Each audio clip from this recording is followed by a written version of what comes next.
Good evening, everyone. I'll go ahead and invite the panelists to display their video for a moment, if they wouldn't mind. And I want to go ahead and welcome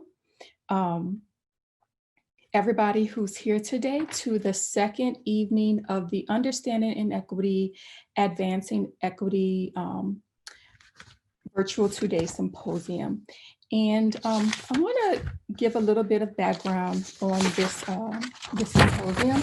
So this symposium was inspired by the internal seed grants on inequities, which were organized earlier this year by the Office of the Vice President for Research and Partnerships. Today's events are co-sponsored by the Office of the Vice President for Research and Partnerships, the College of Arts and Sciences, the OU Arts and Humanities Forum, and the Early Childhood Education Institute. So just to give you a little brief on how we're going to organize today's events. So first we're going to have 15 to 20-minute presentations, recorded presentations by our panels. And I'll announce the title of the panels and the panelists, the co-PIs and investigators on each project first, and then we'll be able to watch a pre-recorded video about their project. And then after the project, we'll have a brief amount of time between each panelist video for a very, very short Q&A for maybe 1 to 2 questions. I want to encourage everyone who's here today participating in the event and watching the event to go ahead and put your questions in the Q&A box at any point. Please don't wait until the end of the presentation to add your questions to the Q&A box. Go ahead and put your questions in the Q&A box as soon as you have them. And we're going to try to get to as many questions as we can. And then after we watch the pre-recorded videos with each of the panelists for each of the panels, then we'll have another pre-recorded video from our guest speaker, our keynoter, Dr. Shari Watkins. And I'll explain more about her involvement with the program today later on. And then after Dr. Watkins' keynote, we will have another brief Q&A with Dr. Watkins, and then we'll move into the roundtable discussion with Dr. Watkins and the rest of the panelists. Again, please remember to just go ahead and put your questions in the Q&A as soon as you have them. And also, if you are a panelist today, please don't put your questions in the Q&A. If you have questions for each other, please don't put your questions in the Q&A box. Panelists, please go ahead and put your questions in the chat function. I appreciate that. So I think that is the end of the brief description of the schedule. Our first group for the day, our first panel for the day is titled Understanding Intersectional Inequalities in Post-Secondary Education. Education, Retention, Connectedness, Black Women in STEM. And the PIs for this project are Handan Acar, Zermarie Deacon, and Dorothy Nkhata. And Michelle, if you would run that video, thank you. Hi, thank you very much for joining us today. We're going to be discussing our VPR-funded research project, Understanding Intersectional Inequalities in Post-Secondary Education, Retention, Connectedness, Black Women in STEM. I am Dr. Zermarie Deacon from the Department of Human Relations, and I'll hand it over to Dorothy Nkhata to introduce herself. I'm Dorothy Nkhata. I am an alumna of OU, but right now I'm not affiliated with any institution. Hi, I am Handan Acar. I'm an assistant professor at the Stephenson School of Biomedical Engineering. I will explain you why we came to this, why we are trying to understand and doing this study all together. So quick, brief background information. NSF has just reported that we have a big problem about women, particularly Black women in the STEM departments and field. So 52% of the science and engineering, the college-educated workforce around the US is women, which is a great number. However, if you look at the Black women, only 8% of them have a bachelor degree in science and engineering, and only 6 of them are being employed in science, such as this Dr. Mae Jemison is the first Black woman went to space. And the problem is around the US nationwide, but we also have problems in our in our university.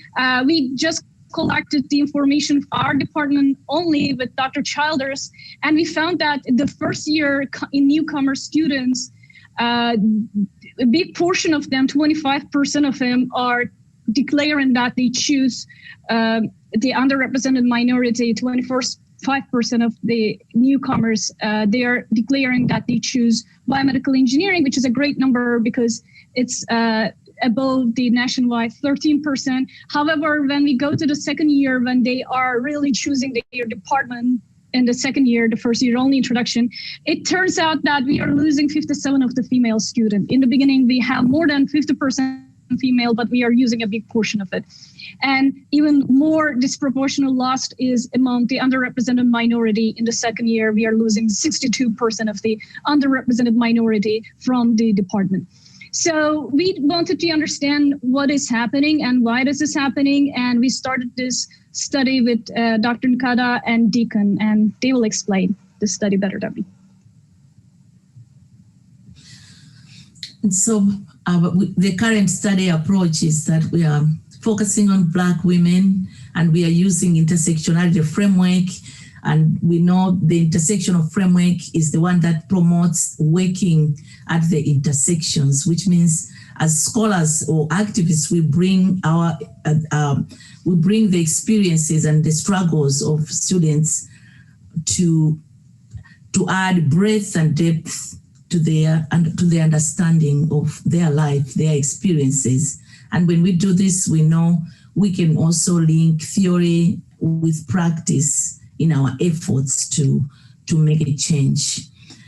And this is in line with Collins and Bilk, and also even Kimberly Crenshaw about intersectionality, that it is it is grounded on intersections of or intersecting systems that form interlocking patterns of interaction that impact people at the individual level as well. So we are interviewing, right now we have 7 Black undergraduate women who have interviewed, and we also have faculty. These are faculty at the same institution. We are approved to start doing this at one institution, but we will be moving to the other institution until we reach our goal of the numbers. And we also will conduct focus groups with the Black women to better understand their experiences. We have findings, just very preliminary.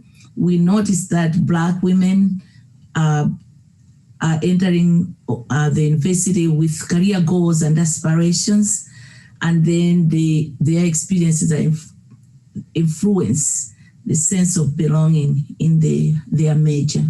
So one of the themes that's emerging is that few university college advisors are encouraging Black women to take rigorous courses. This is according to Black women themselves. And we have an example that speaks to this theme. And another theme, participants reported feeling scared or intimidated, and then some of them will also feel that their confidence in their ability to succeed in a STEM major is diminishing. And intersectionality seems to exacerbate these experiences. So these are the examples. As we can see, these are 2 different women, Keziah, these are their pseudonyms, Keziah and Nova. Nova's experience and Keziah's experience, they represent the themes that we have presented, but this is coming out even from all the rest of the women that we have interviewed so far. They entered college and then they are not advised to pursue the major that they wanted because maybe the advisor feels that it is too hard or too rigorous. But what the women are looking for is the rigor, as we can see in the example of Nova, that she wanted to be academically challenged. Zermarie will speak about the faculty. Yes, so across the faculty that we've interviewed, it seems that the majority of them do not, so far, the ones we've interviewed so far, do not treat the Black women in their classes any differently from the other students. A couple of faculty members mentioned that they may have made an effort to connect with particular women in their classes, but across the board, faculty value being supportive and available to all of their students. And they wanted to think that they provided opportunities for everybody, and that included Black women in their classes. However, faculty did indicate across the board that they were aware of the fact that Black women likely faced particular challenges related to both their gender and their race, and they could speculate about what these challenges may be, but faculty felt that they did not necessarily always know how to facilitate these students' experiences, how to reach out to them, how to improve their experience in the classroom. And also departments varied in terms of their focus on the needs and experiences of underrepresented students. While some departments were really focused on centering those experiences of underrepresented minority students and facilitating their educational journeys. Other departments, while they were aware of the fact that these students have particular needs, didn't seem to focus as heavily on ensuring that these students had a good college experience or facilitating their educational journeys. And so faculty really across the board seem to lack the resources and the know-how in terms of how to help students and facilitate students' experiences. Next slide. So based upon our interviews that we've done so far with both women and faculty, we have some very emergent recommendations, and these may change across the course of our data collection, but we feel like it's important that we center the experiences and the voices of Black women so that we can ensure that our interventions are grounded in the reality of their lived experience. We also feel that faculty need access to information about resources that are available to support underrepresented students, as well as trainings potentially at the college and the department or at departmental level that can help faculty develop the skills so that they are aware of how to approach and maybe assist students who are underrepresented minorities, specifically Black women, so they can help facilitate their educational journeys.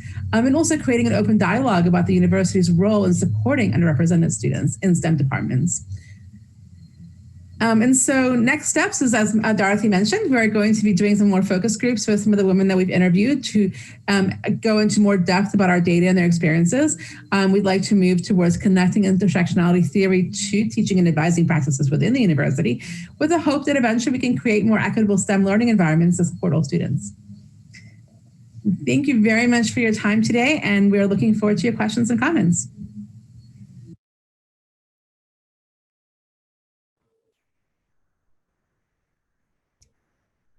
Thank you to that team. Thank you to Nkhata and Acar and Deacon. So I'm trying to see if we have any questions in the Q&A box, but as that loads, I do have one particular question. And I should have said this earlier. We're gonna ask that only one member of the team respond to the questions, just for brevity and to make sure that we don't go over our time and that we use our time wisely. But I do have one question. So intersectionality as a framework, as conceptual framework, is still somewhat considered a non-traditional framework in empirical research. And I do wonder how you think. And you explained in your presentation why intersectionality is useful, but I'd like to know maybe even more specifically how intersectionality as a framework has been particularly useful for your project, for this particular project. And any one person can. I don't know, Dorothy, do you want to take it or do you want me to take it?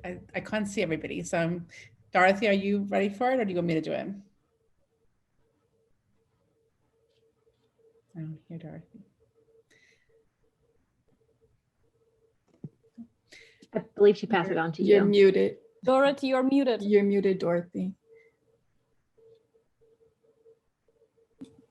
Now, there we go. Okay, you want to Yeah, take so we are using intersectionality to understand, because we believe that understanding is important, and for there to be an improvement or change in the way Black women experience college and fulfill their dreams, the things that they want to achieve when they get to college, there are specific areas that some scholars have identified, and that starts with the whole climate of the university. But there is also a major from the the findings, the preliminary findings that I picked for this meeting. We find that faculty have a big role to play in that. So as a framework, we believe that because at the individual level, the identities, the experiences of the individual student and even the individual faculty, those impact the interactions that they have. So that's the interpersonal aspect of intersectionality, when knowing the history of Black women, where they have been, what they know, and when they are treated a certain way in a relationship with their faculty or fellow students, what does that mean? And how that makes them feel that they don't belong. So we are also looking at, when in our analysis, we'll be looking at those interactions, interpersonal interactions. But at the same time, we're also, since we are interviewing faculty, so that's at the individual level, but the faculty that are involved and the advisors or anyone else who is someone who impacts the experiences of students in a college situation, how much they know, how much they understand about the Black women, the students that they are supporting, that also impacts how they interact with them. Mm-hmm. And so that's where we have that recommendation of the training, the resources that they need so they can be effective in just being able to interact with the students. Mm-hmm. And knowledge is where they need to be reflective, and many faculty have said they have not been trained or taught, or they have not been exposed to how they can go about doing that. How do you, for example, how do you make a Black woman comfortable? You have to have the knowledge of their history and things that, how certain actions, what certain actions make them feel, how it makes them feel when you do something. Mm-hmm. And so there's another level. So that's the individual level, but then there's another level at the curricula. So the curriculum itself, is it infused with inclusive perspectives in it? Most of them are not missing that connection. So they're not feeling it when they're in the classrooms. So the transformation of the curriculum is important. So the framework is guiding us to be able to look at these areas. And then there's the pedagogies in the classroom. How are they doing that? The framework can also help us to look at that. And then what is the environment like? The one in the classroom, or even the campus at large, all those learning environments are important. So that's how we are hoping to bring theory to practice. It will take not just us, but working with the faculty, the administration, because intersectionality acts at multiple levels. Mm-hmm. And then it impacts individuals and even the whole group of Black women. And now we have racism, we have all sexism, we have all those things that happen in the environment. They are causing health issues and destroying people.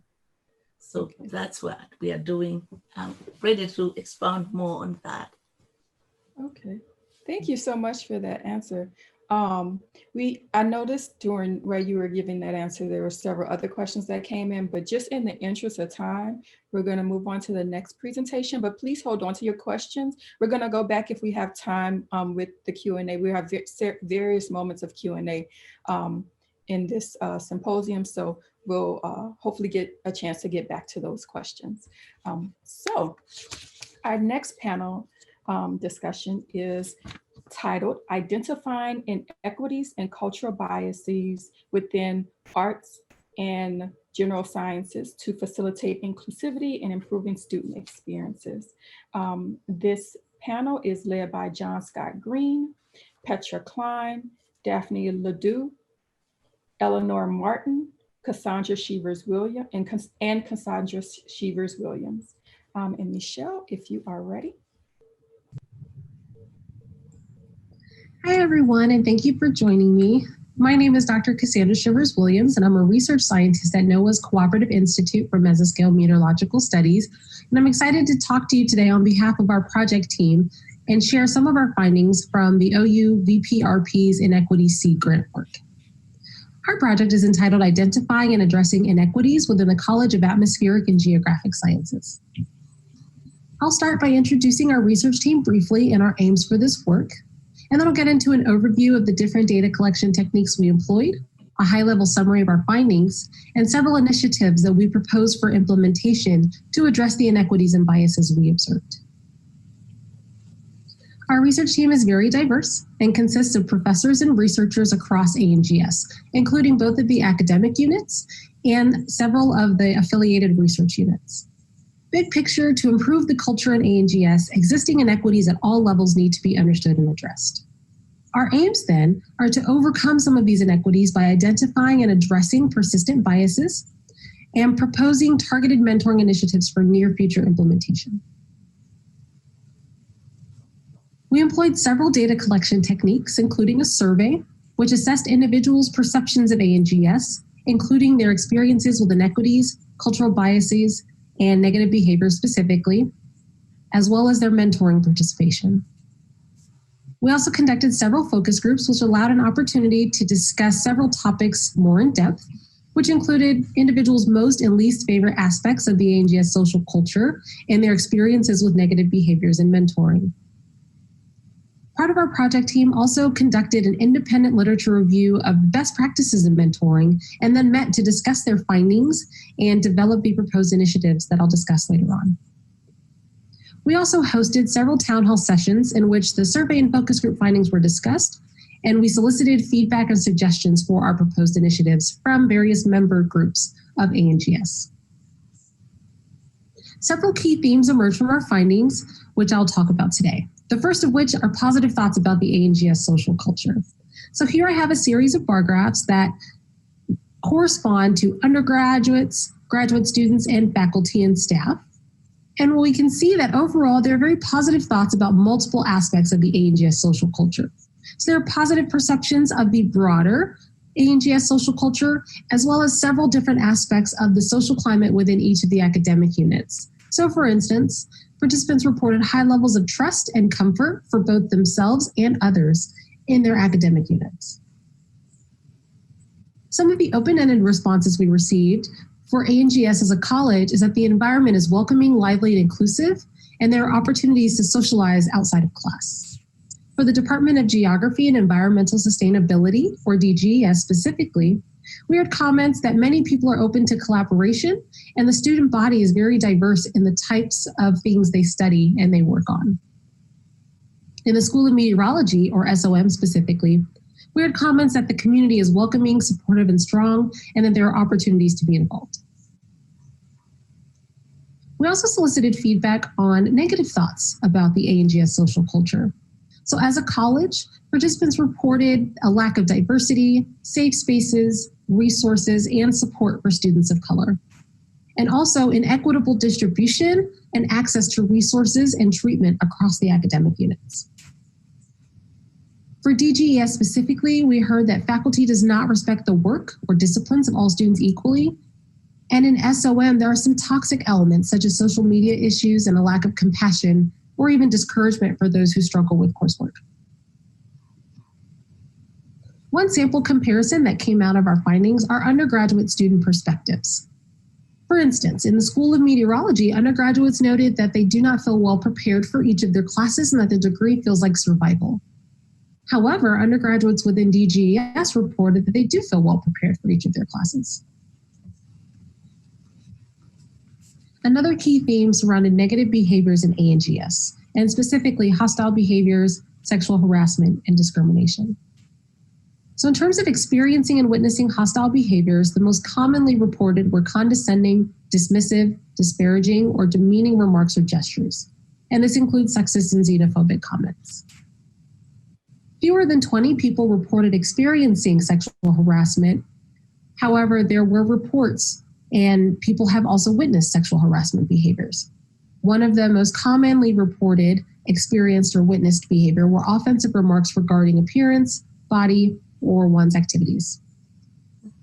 Fewer than 20 people reported experiencing discrimination, but we heard remarks that the Weather Center can be uncomfortable for minorities, and we heard instances of unfair grading. When asked who perpetrated these behaviors most often, the most common responses were students, faculty, and staff. And these behaviors most frequently occurred on campus, off campus, but at work or school-related events, and on social media. When asked, what did you do to resolve the issue? Many people did nothing. Some confronted the person and others told someone else, such as their supervisor or the A&GS director. When asked, what did you consider doing as a result of experiencing or witnessing these behaviors? Many indicated that they considered switching programs or jobs, but still staying at OU. While others reported that they thought about transferring or leaving OU or even stopping education altogether. So there was a variety of widespread adverse outcomes as a result of experiencing or witnessing different negative behaviors. Another major theme in our findings surrounded mentoring in A&GS. Overall, very few students reported being engaged in formal mentoring efforts, and only a few more than that are engaged in informal mentoring. Generally, there's a desire for more mentoring opportunities among students, faculty, and staff. Some of the benefits of mentoring are the opportunity to learn or share new things or experiences and make new connections that people may have not otherwise made.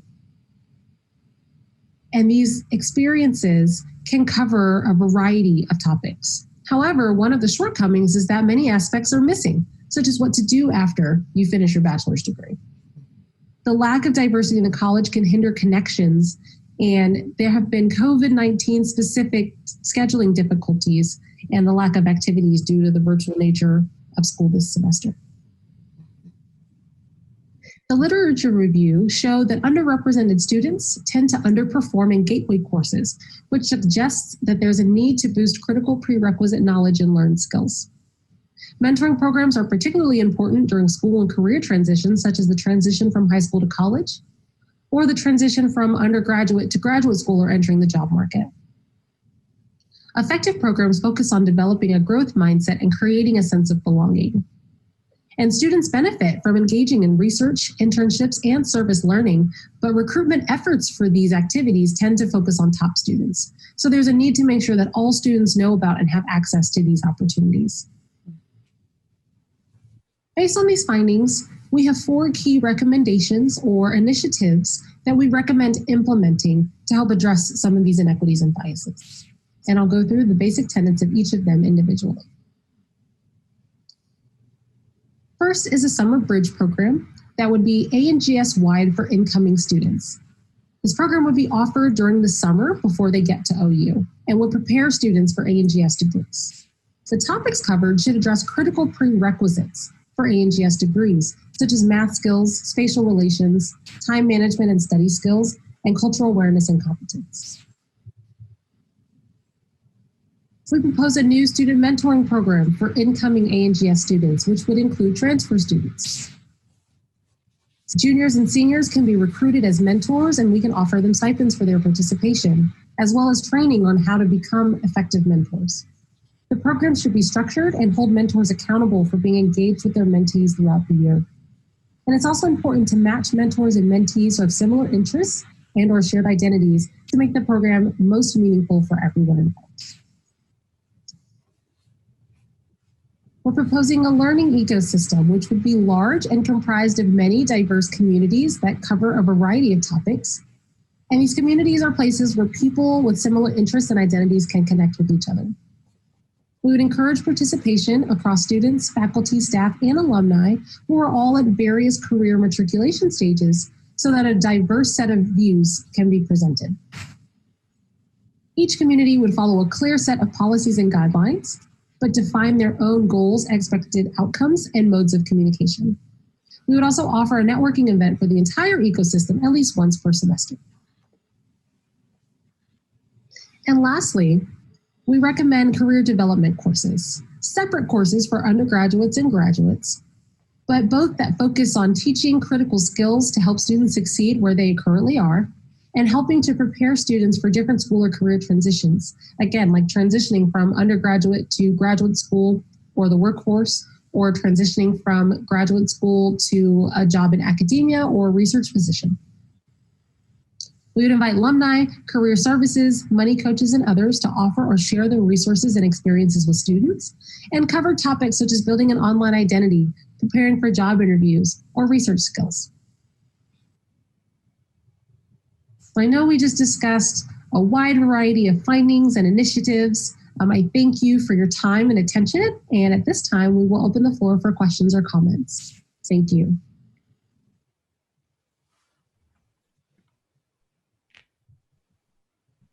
Thank you.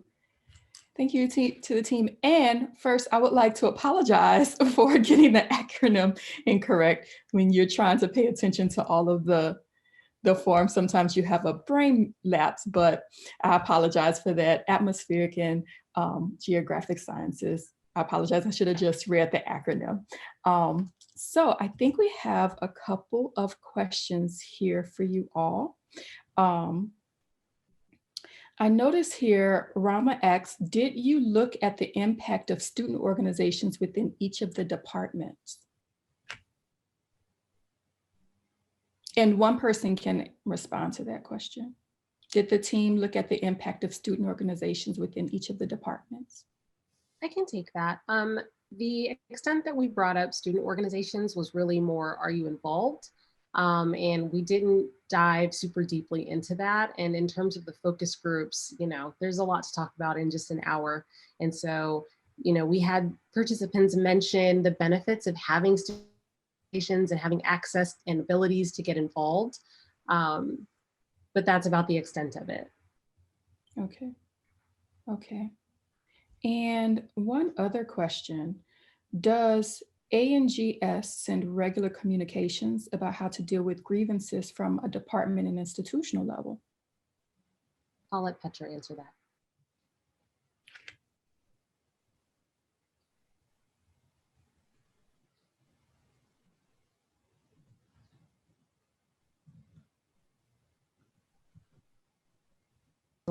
Okay, just kidding. She can't unmute. Yeah, she can't unmute. Elinor? I am far removed from the A&GS structure as a researcher at one of the affiliated units. And so I am personally not sure of the regular communication. So maybe Elinor can unmute. Or Petra can type a response. Yeah, maybe Petra can type a response. If not, I can ask another question and maybe we can circle back to that question. Okay, I got it. Oh, yes. Sorry, I don't know what was wrong. That is a good question. I would actually like to follow up with Jane to make sure that I fully understand her question. At this point, I would say we do not necessarily have regular communications, and that's actually one finding, that we need to make sure that we communicate more often and let people know how to exactly deal with incidents of negative behavior or harassment. And that was, I think, several people mentioned that they are often unsure how to do that. We do have one document that's called the NWC protocol that was supposed to capture the process. But we need to do a better job about communicating that. So. Great. Thank you. Okay, so we're going to move on to our next panel. Thank you so much for that panel. I wish there were, we could applaud. Okay, so our next panel is titled Effectiveness of Computing in Modern Biology Workshops for Broadening Participation in STEM. And this panel is led by Jeff Kelly, Sarah Mata, Haley Lanier, Katie Marsk, Laura Stein, and Edward Higgins. And Michelle, if you could run that video, thank you. Thank you. Good afternoon. My name is Ed Higgins, and I am a PhD candidate in the biology department. And today I'll be presenting on the Computing in Modern Biology workshop, a project with the goal of broadening participation in STEM. I'll be presenting on behalf of the PI, Dr. Jeff Kelly, and the other co-PIs, Dr. Sarah Mata, Dr. Haley Lanier, Dr. Katie Marsky, and Dr. Laura Stein. Earlier this year, the National Science Board unveiled their Vision 2030 document in which they described the key areas in which the United States need to improve over the next decade in order to stay globally competitive. One of the key questions they pose is how can the U.S. increase STEM skills and opportunities for all Americans? This question arises because of a few critical patterns in the United States. One is that U.S. students are underprepared and many don't feel like they are part of the community. The current pipeline model isn't sufficient to reach all Americans. This is highlighted by the fact that while students from minority backgrounds enter STEM fields at the same percentage as white students, more than 2/3 alter their degree plan by their second year in college. Insights into this trend come from the 2012 report commissioned under the Obama administration, which found that preparation for computing and math to be major barriers to persistence. This is an issue because students are underprepared because coding skills are increasingly necessary for almost all careers. From agriculture to manufacturing, computing and technology skills are increasingly becoming mandatory. As students who have persisted through this pipeline model, in 2017, a group of graduate students founded the STEM Inclusion Council.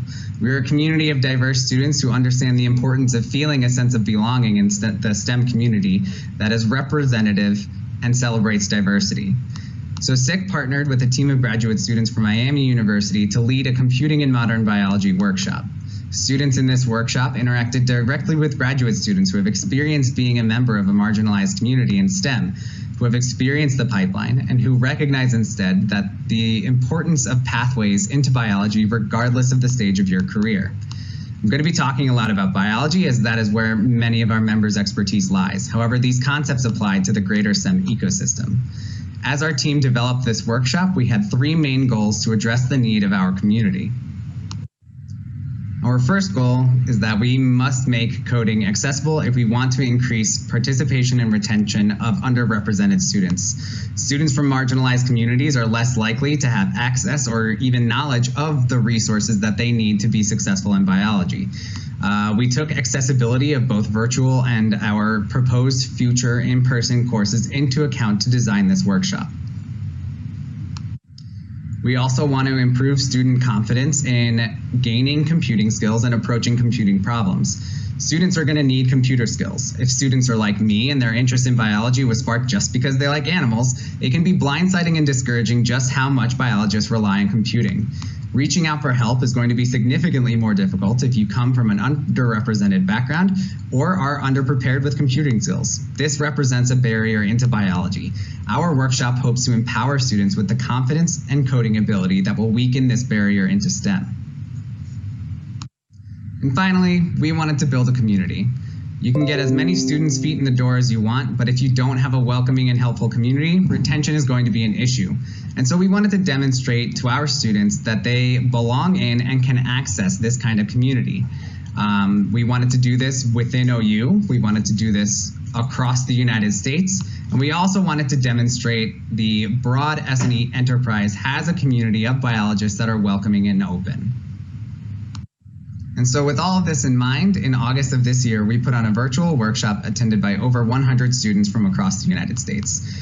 Our students chose from over 14 courses with an emphasis on R and Python, two of the most popular free coding languages used in academia, industry, and government STEM careers. And courses were taught using real data sets from labs at both the University of Oklahoma and Miami University. Our students took seminars on what it means to be part of the biological community, received resources for the next steps in their career, and at the end of the week, they met with STEM professionals outside of academia to demonstrate the breadth of careers that are available to our students with the knowledge that they'll gain. And so who were these 100 students? Well, they were 72% female, and given the fact that women are highly underrepresented in many fields that require coding, it's excellent that we were able to reach so many young women interested in biology. Our students were also racially and ethnically diverse. This question allowed students to select more than one identity, so any identity separated with a comma just means that they selected more than one. And so this breakdown is actually pretty representative of the ethnic breakdown in Oklahoma, and so this is therefore more representative than STEM projects typically are. However, we are hoping to serve underrepresented communities, and so we hope that future cohorts will be much more diverse. And so our outreach this year was limited due to the pandemic, and it will be more intentional in future years. Our students were also more likely to identify as part of the LGBTQ community. A 2017 Gallup poll concluded that 4.5% of adult Americans identified as LGBTQ, as compared to our whopping 28%.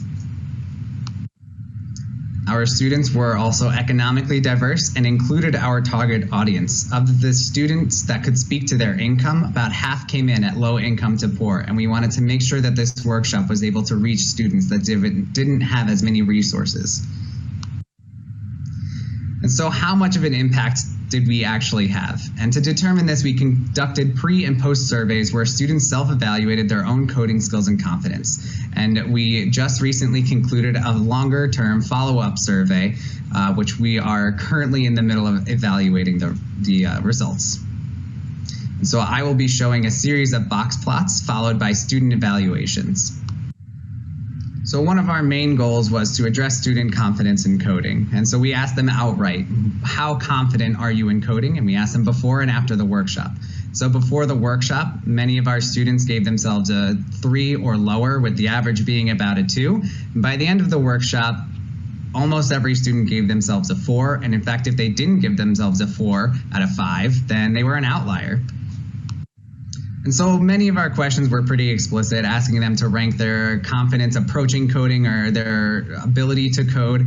But to get at some of the nuance of imposter syndrome, which we also feel contributes to the barriers preventing broader participation in STEM, we also asked students to compare themselves to a peer. And so if they gave themselves a 3, they thought they were about on par with their peers. Anything higher means they thought they were better, and anything lower indicates that they thought they were worse than their peers. And so in the beginning of the workshop, the average student gave themselves a 2, showing that many of our students didn't feel that they were as prepared as their peers to go into coding. But by the end of it, most of our students gave themselves a 3, which is exactly where they wanted them to be. We wanted them to realize that they were less behind than they felt. And so we recognize that there are many pathways into STEM, so regardless of how they feel about their coding ability or their peers, we wanted to show students that it's not just about learning to code. There's more to it than that. And so students, while they took 2 courses a day, in the middle of the day, we took an hour-long break where they were able to interact with graduate students from both schools that were participating, and they also had a 30-minute seminar. And so I can tell based on my personal interactions with students that they really enjoyed and got a lot out of these seminars. The question and answer periods always went right up until the next class, and even based on the survey responses at the end, students got a lot out of these seminars. So as I mentioned before, we really wanted to build this sense of community and the idea that students can find themselves fitting in this community. And so we already had students through their coursework interacting with faculty and students from Miami University and the University of Oklahoma, but we wanted to demonstrate the broader S&E ecosystem in which they can find a career and thrive. And so we had about 8 representatives from a variety of agencies, including federal and local government, policy, museums, and biotech. And so at these career mixers, students would interact with these professionals within 15-minute rotations. And we also had graduate students involved because they also were going to find a benefit in interacting with career biologists. And so I can say, based on my involvement with this, there was a first-year undergraduate student who started the meeting talking about how she was going to be a vet. And by the end of it, she was talking about signing up for research opportunities and really exploring the possibilities of where she can get in her career. And so students really benefited from this, and you can read these testimonials about how much benefit they got out of it. And so thanks to the VPRP, we've been able to do a lot so far. Our students definitely became more confident coding. They learned that they were as prepared as their peers. We gave them resources to combat imposter syndrome. Importantly, they really connected with graduate students that were representative of themselves, and they recognized just how many career opportunities there are available to them as they continue to learn. But we want to do more. Our results and our experiences as instructors suggest that this workshop is feasible, it has an audience, and it had the desired outcome in terms of students' assessment of their coding abilities. And we want to expand on this because we want to empower students to take advantage of the multiple pathways into the biological sciences and STEM disciplines. We want to recruit from a more diverse regional pool and increase retention among students who might otherwise slip through the cracks. We want to build a broader impacts infrastructure that we can initially support with proposals to NSF, which will ultimately make future proposals more competitive. And we also want to provide more opportunities for career advancement among our OU graduate students. We're getting teaching experience, we're getting opportunities to act as a mentor, and we're interacting with the guest speakers and career professionals that we bring in. And so how are we actually going to accomplish everything that we've set out to do? Well, we're very fortunate to have the support of the PIs on this grant, and they've already had success in securing funding through NSF's Biology Integration Institutes program. And so this will allow us to develop curricula related to the biogeography and carry out our 2-year plan. So this first year, we plan on having another virtual workshop that is going to be more focused on Oklahoma. And we're going to focus on undergrads in the OKC area at tribal and community colleges and some of the historically Black colleges and universities in Oklahoma. Our second year, we're hoping to expand to a summer course on campus and expand to high school students across the state. And so finally, I'd like to go over some of our longer term goals.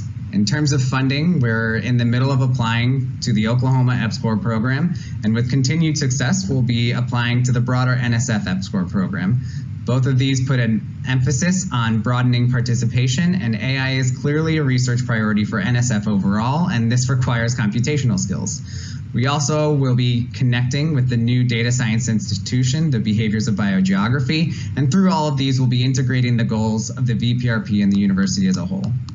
Logistically, we want to demonstrate the potential for successful collaboration, such as with Miami University, especially while remote learning continues to be necessary.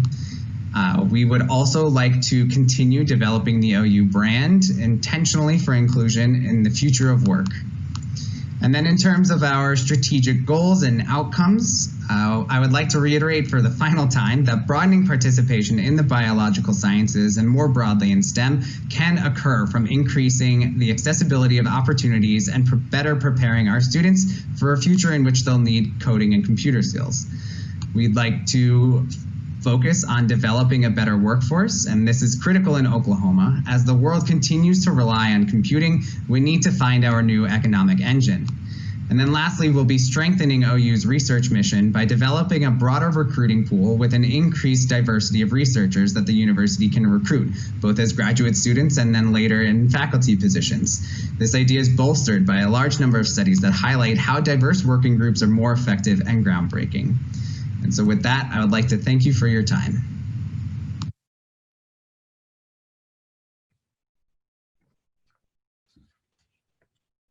Thank you, team, and thank you, Edward, for the lovely presentation. Okay, so we have, I think one question has already come in. Have you all already been in discussions with Indian education and local tribal colleges in Oklahoma? I can answer that. This past year, one of our team members reached out and to the community college in southeastern Oklahoma, I think. And we got a response saying that they distributed it to their students, but you know, we didn't get a ton of participation. This upcoming year, we plan on reaching out a lot earlier and establishing contacts a lot more efficiently. Absolutely. I have a question somewhat related. So I'm really impressed with the numbers in your Miami University. So that's in Ohio, correct? It is, yeah. I'm at OU though, but you're at OU though. But the partner group right. is Miami University. I'm really impressed with the numbers and the representation of underrepresented groups in the program that was facilitated at Miami University, if I understood that correctly. I'm wondering, and I'm also appreciating the targeting of MSIs, minority serving institutions, and community colleges.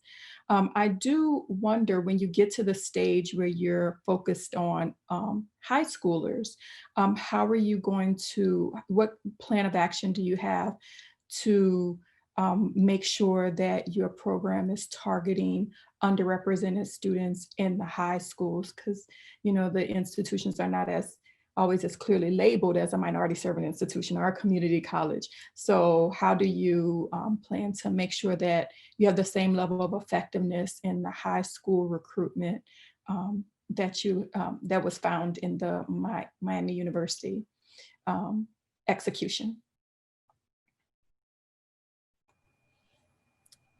When we reached out this year, we had two kind of main focus areas. We wanted to look at urban areas and then the more rural high schools, because those are just areas in general where there may not be as many available resources. And so then it's kind of, because schools are district, you can look at like the breakdown of like the economic levels and the breakdowns racially and ethnically in those districts, and then see how that plays out. So we reached out to a couple high schools that just were in lower income areas and more rural.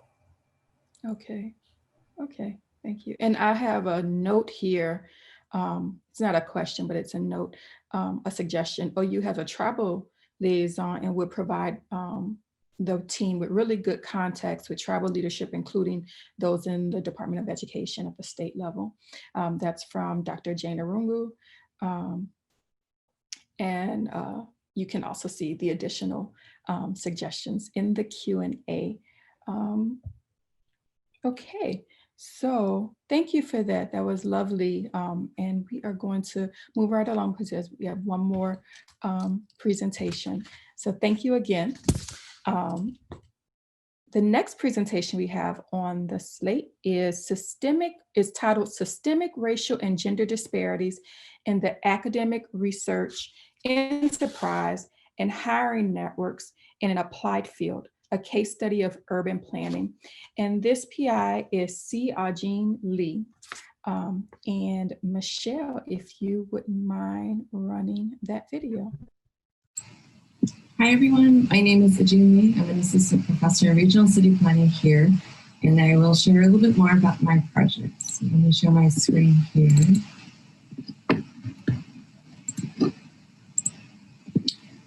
So I will talk about the racial and gender disparities in my particular field of urban planning, because we're a little bit unique as a social science applied field, is what I'll be calling it. So let's get into the project. So typically in academic research enterprise, one of the key ways to help with innovation and research is to have a more diverse group that is of researchers in the field.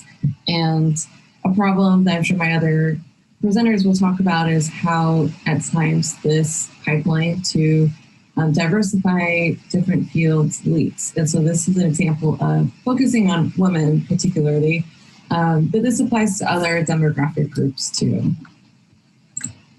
And a leaky pipeline is an issue because when you have an overrepresentation of, let's say, white men in different research fields, this will impact type of innovation and new ideas that are literally brought to the table, like in this image shows. So urban planning, if you're not familiar, is a field of study that generally looks at how communities, cities, neighborhoods, how they may change and grow over time, and how they offer residents services, how to get them involved. And that might include a wide range of things like health, safety, economic well-being here, and also a way to reflect the needs of people who live there or use the neighborhood. Urban planning is also distinct because we are so interdisciplinary. So as I mentioned in the broad description of what urban planning is, we touch upon different fields like public policy, sociology, economics, public health, architecture, in a wide range of topics. That could be community activism, housing, transportation, historic preservation, and more. And so that's also shown in the way that planning programs are located in universities. So I am in the College of Architecture here, but there are planning programs that are in geography, public affairs, public policy, and typically, actually, it does affect research productivity too, because in planning programs in design, colleges tend to produce less research. And also, we're important as a field to understand because we inform, a lot of times have conversations or in dialogue with how governments are translating our academic research into action, which then would hopefully help to build more equitable urban communities or communities overall. Urban planning is also kind of a weird discipline because we are mostly graduate programs. We don't have many undergraduate programs. And so our students come from all sorts of disciplines, including music to biology, to dance, to English, sociology, political science. In a lot of our programs, we have only about 76 in North America, but only a couple programs in Canada, in Puerto Rico, so actually more in the United States. And only about 58% of those schools have planning programs with a PhD, not just for master's students. A lot of our students also learn about planning much later in life, so we may not have students from traditional backgrounds that have, bachelor's in planning to master's in planning to a PhD in planning. We have kind of a lot of different trajectories into our discipline. We also might differ from other disciplines because we don't have an elite kind of a stronghold in Ivy Leagues like other disciplines do. So a lot of our programs are actually at the flagship public institution of different states. So my project's trying to understand demographics of faculty, which type of university produces faculty who are then hired.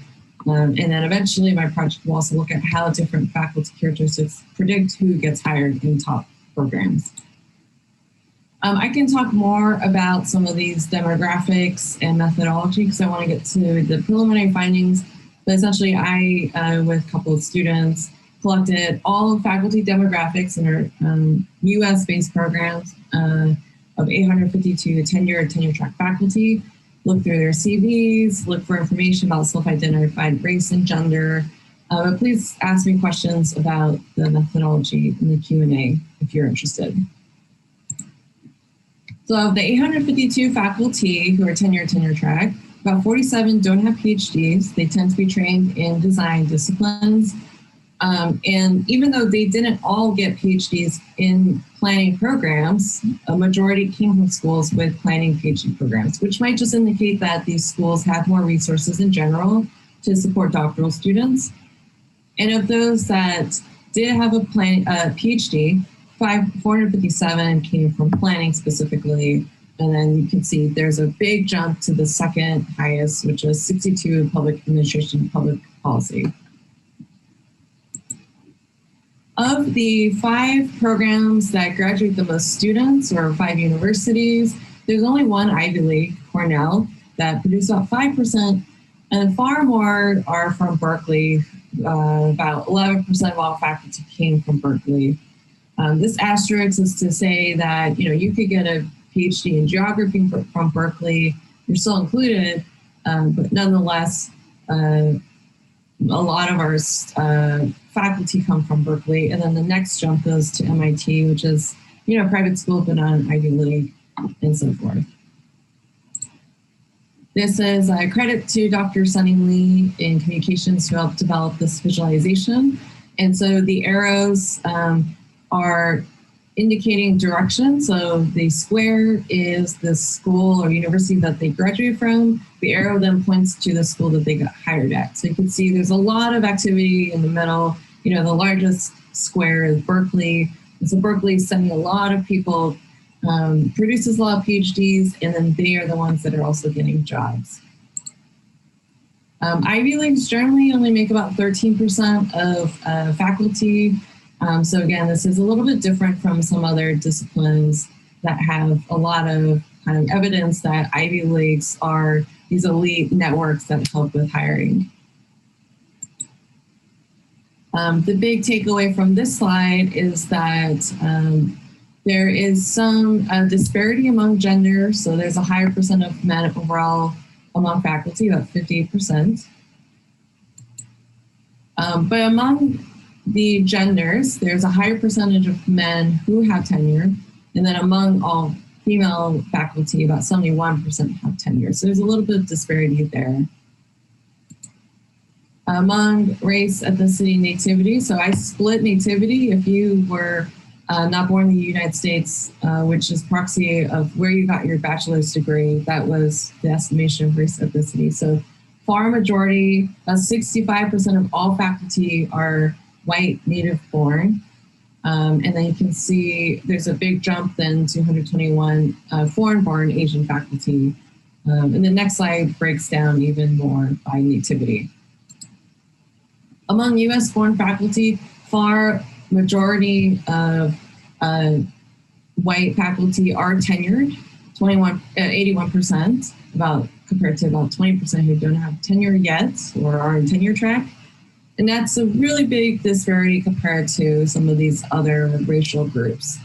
In particular, for Indigenous faculty, about 43% are tenured, which is the lowest. Interestingly, among faculty who are not born in the United States, there's kind of less differences by academic rank. And so it ranges from about 71 to 73, 71 to 78% who are tenured among our not US born faculty.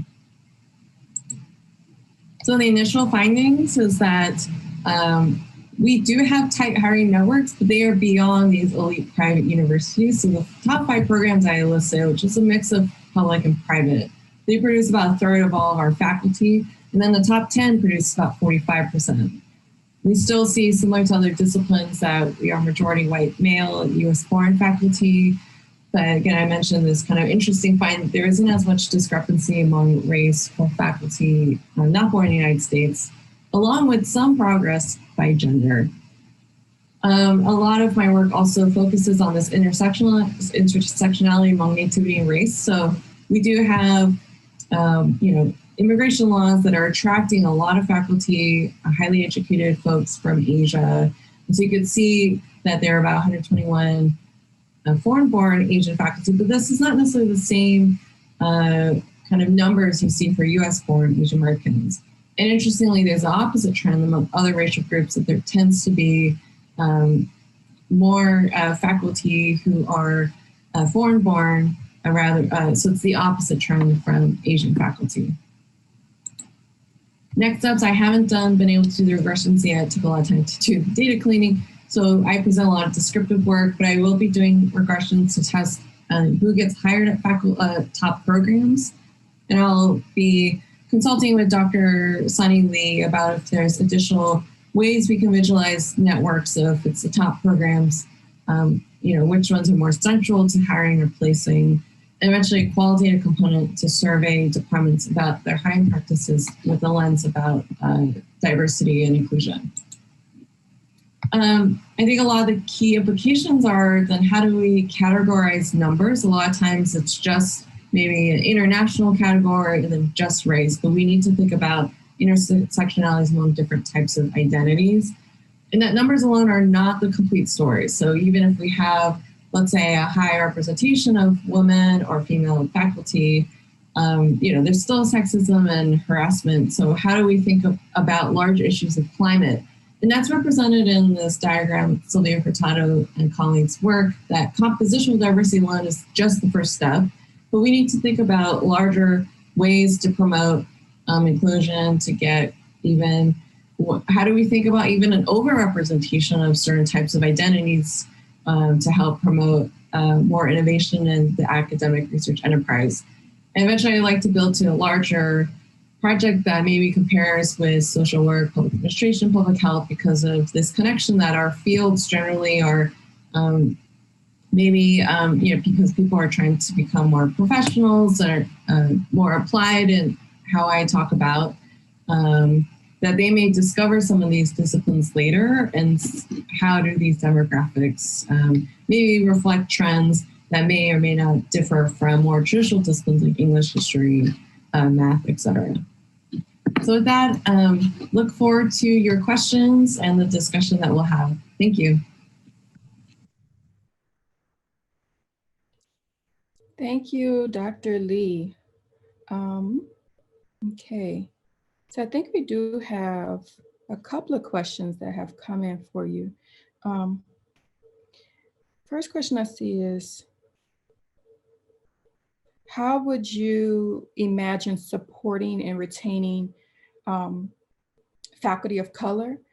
For example, many get pulled into service at the expense of the research. So that's a general trend in academia for a faculty of color. So particularly in your area and based on your research, how would you recommend supporting and retaining faculty of color? I think the question, Arjo. I think there's a lot of good examples in our field that perhaps offer lessons for other departments. I know that some of the universities are counting community-based work differently. And you produce a report, they incorporated a way to get that peer review to count as a peer-reviewed publication. But I think it also generally, I think,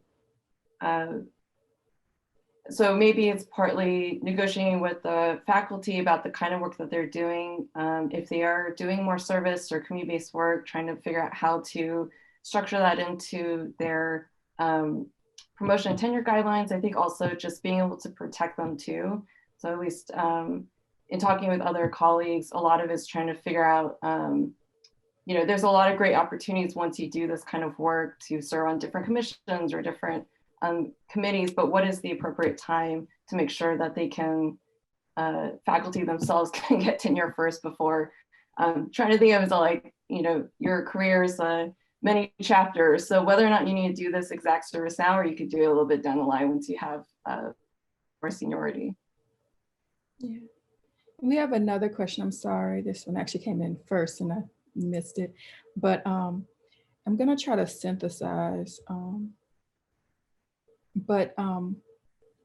Would you, based on your research, do you think that the lower percentage or maybe a better way to put it, the discrepancy or overrepresentation of white males in tenure positions is a result of, I remember that last diagram you said historical legacy, or excuse me, or is it the historical legacy, or is it or that there's discrimination in the tenure and promotion process for faculty of color and underrepresented faculty?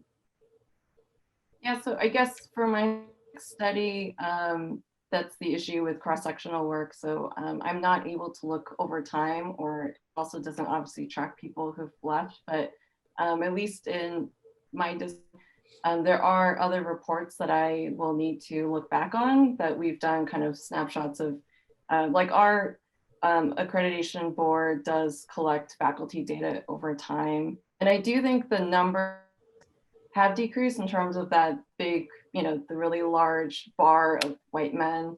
But I think part of it is probably in a lot of our disciplines, there's a lot of calls for faculty of diverse identities, but I think it's also is this kind of a temporary push for us to get these positions, and then trying to see over time, being able to track how many of us folks get tenure? So I think it's a really great question. I think a lot of the tenured faculty, it would be interesting to kind of look at age too, because some of them might be much older, different generation of academics. But I think it's a combination of the factors that you're asking. But I guess for my specific data, I would have to kind of look across time, or use other sources of data to like precisely answer from my study. Yeah. And I think I noticed on your leaky pipeline that there was a leak, particularly after the master's degree. So and I'm not sure if that was just for female identified faculty, or if that was for underrepresented students writ large, but that after the master's degree, there was a drop off. So that would definitely impact whether or not people go into the research area. So even in the contemporary moment, there seems to be something that's happening that's preventing people from getting to the end of the pipeline. Okay, thank you so much. All right, so we will move right along to our keynote address, which I'm very excited about today. And we are so privileged to have Dr. Zermarie with us today. And she is so on the ball that she gave us a pre-recorded video as opposed to a live presentation, which I'm fully impressed by, by your preparation. Hi, Kirsten, how are you? I'm good, how are you? Now, before you get started, before you begin to speak, I do have to give you your accolades. So I will read your bio and then we'll move on to the presentation. So Dr. Zermarie is a research fellow for the Center for Teaching, Research, and Learning at American University in Washington, D.C. Her research focuses on increasing the science, technology, engineering, and mathematics career attainment for K-20 students who have been historically underrepresented and marginalized in STEM through scholarship that focuses on equity and inclusion.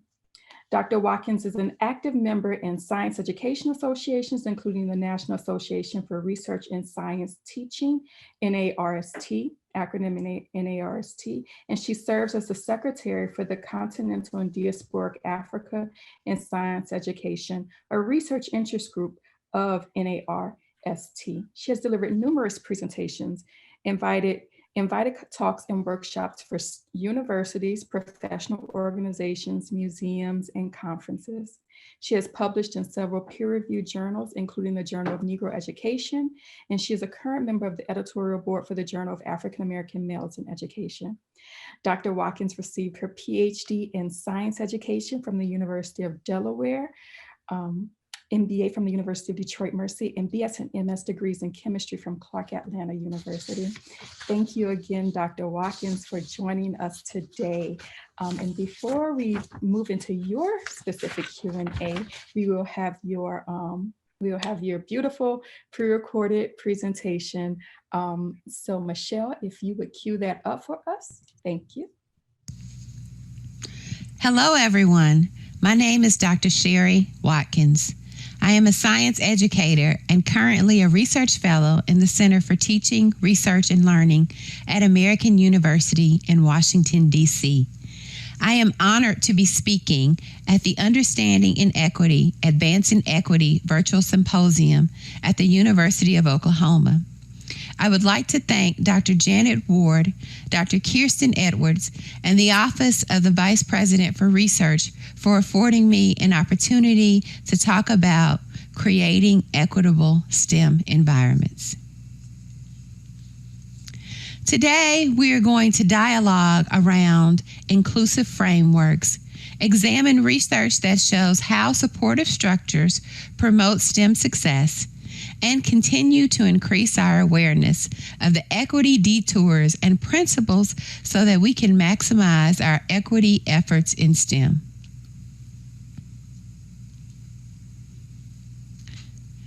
Despite the continuing calls to increase diversity and broaden participation in STEM, scholarly attention focused on understanding the lived experiences of African American PhDs and the factors that lead to them experiencing success in their science, technology, engineering, and mathematics post-secondary education is limited.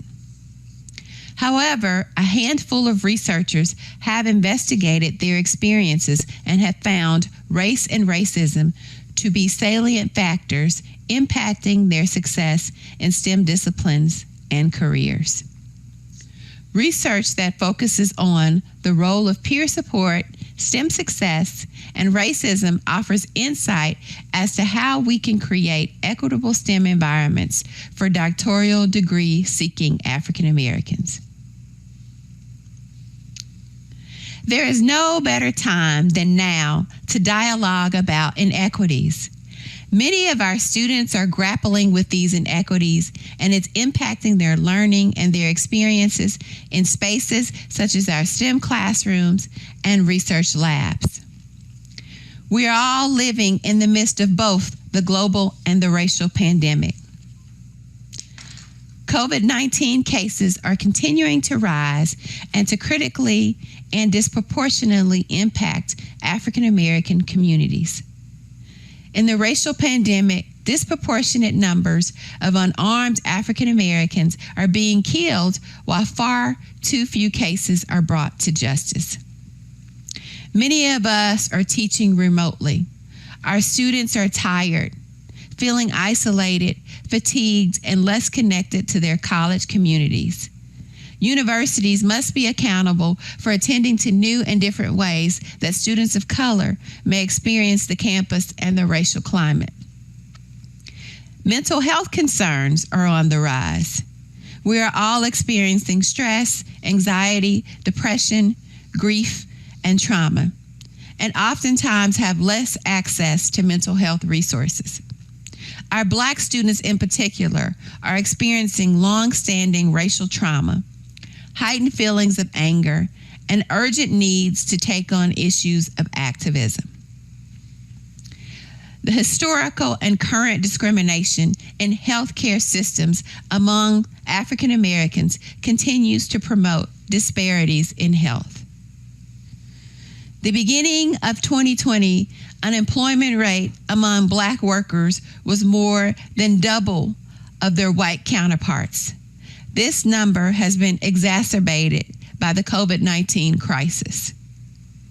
And while it has been 1 month since the 2020 election, let us not forget that race relations and policing were key topics that guided voters' decisions. Given our current situation, how do we create equitable STEM environments for marginalized students, such as African Americans, so that they are prepared and have opportunities to pursue and to be successful in STEM disciplines and careers? As faculty, educators, scientists, and administrators working to create equitable STEM environments, it is imperative that we understand what culturally responsive teaching is. Many times we find ourselves engaging in teaching and practices, but are unfamiliar with the frameworks that are describing these practices. Culturally responsive pedagogy is one of the prominent frameworks focused on social justice education and seeing the classroom as a site for social change to make better connections through our teaching and the pedagogy we use to support our students in their learning. Culturally responsive teaching is the work of Dr. Geneva Gay and is defined as using the cultural characteristics, experiences, and perspectives of ethnically diverse students as conduits for teaching them more effectively. Culturally responsive teaching is also the behavioral expressions of knowledge, belief, and values that recognize the importance of racial and cultural diversity in learning. It is based on the assumption that when academic knowledge and skills are situated within the lived experiences and frames of reference of students, they are more personally meaningful, have higher interest appeal, and are learned more easily and thoroughly. Culturally responsive teaching is anchored on 4 foundational pillars of practice and 8 student outcomes. The 4 teacher pillars of practice are culturally responsive caring, which is represented in teacher attitudes and expectations. Being caring means, what are our attitudes toward our students? Do we have high expectations for all of our students? Culturally communication in the classroom. Do we operate from the standpoint of there is one acceptable way of communicating with our students? Culturally diverse content in the classroom. When we think about creating equitable STEM environments, do we do this by creating empowered students through our curriculum and the content we present? What does our curriculum look like? How does our curriculum empower all of our students?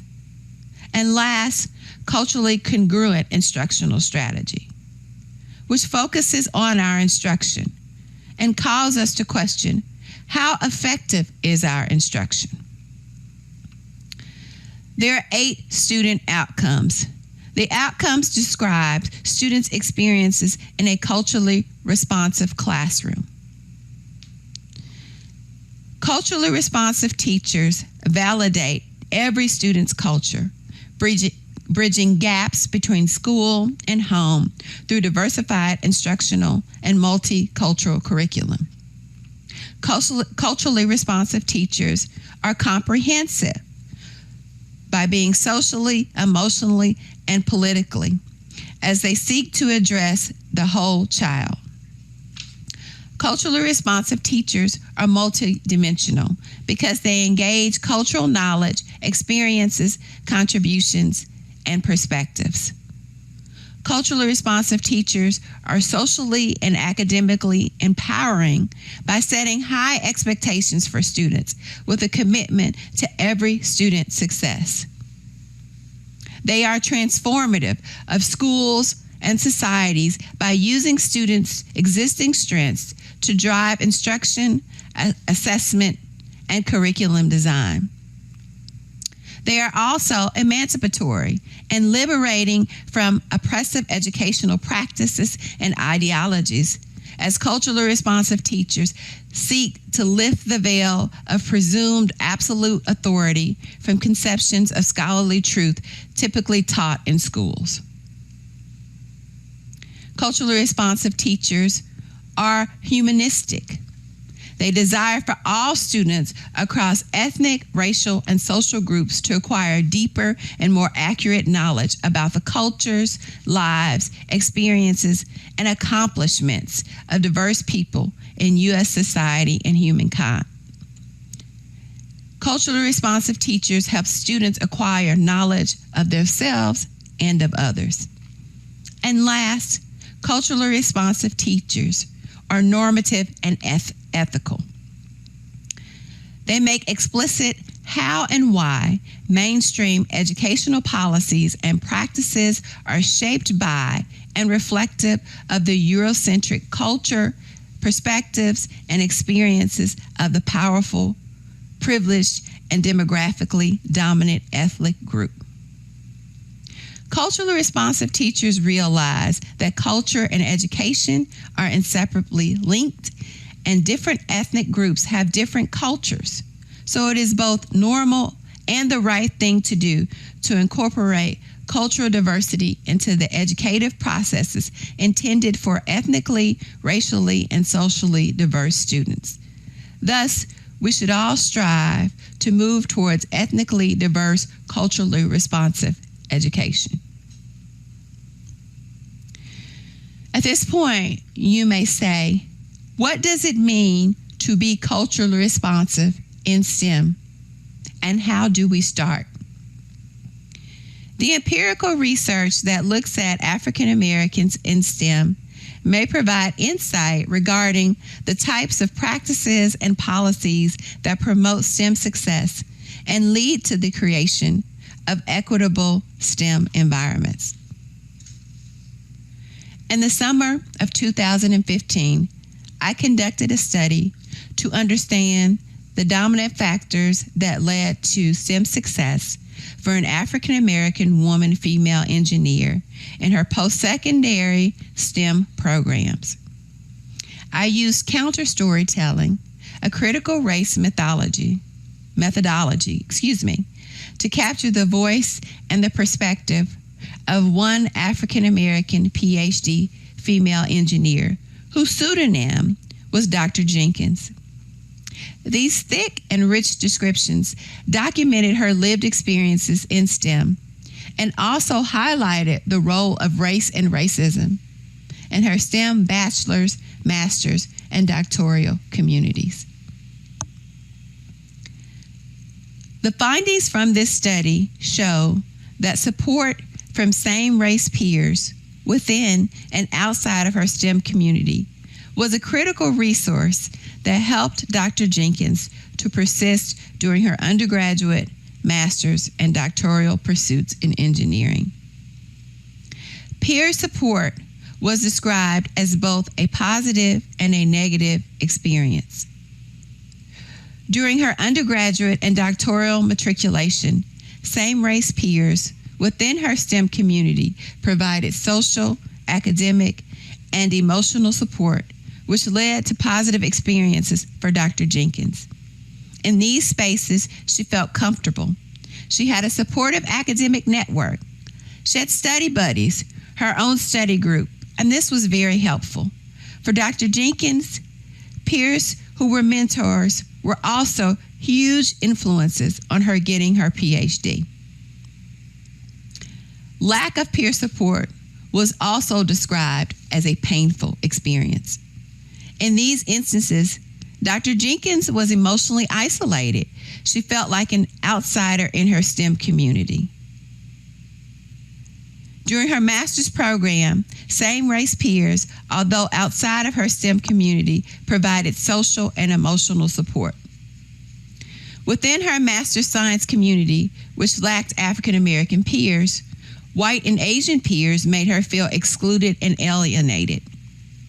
Although she described her master's experiences as negative, same-race peers outside of her STEM environment, like the same-race peers in her undergraduate and doctoral environments, were instrumental in her persisting and attaining her graduate master's degree in engineering. The findings from this study revealed that for Dr. Jenkins, STEM success was problematized by race and racism in her STEM post-secondary programs specifically and at the institutional level more broadly. Same-race peer support was also a factor used by Dr. Jenkins to counter issues of race and racism in her STEM post-secondary environments. There are significant implications for higher educators, STEM educators, and STEM faculty regarding African American women and other PhD scientists and engineers of color and their educational experiences.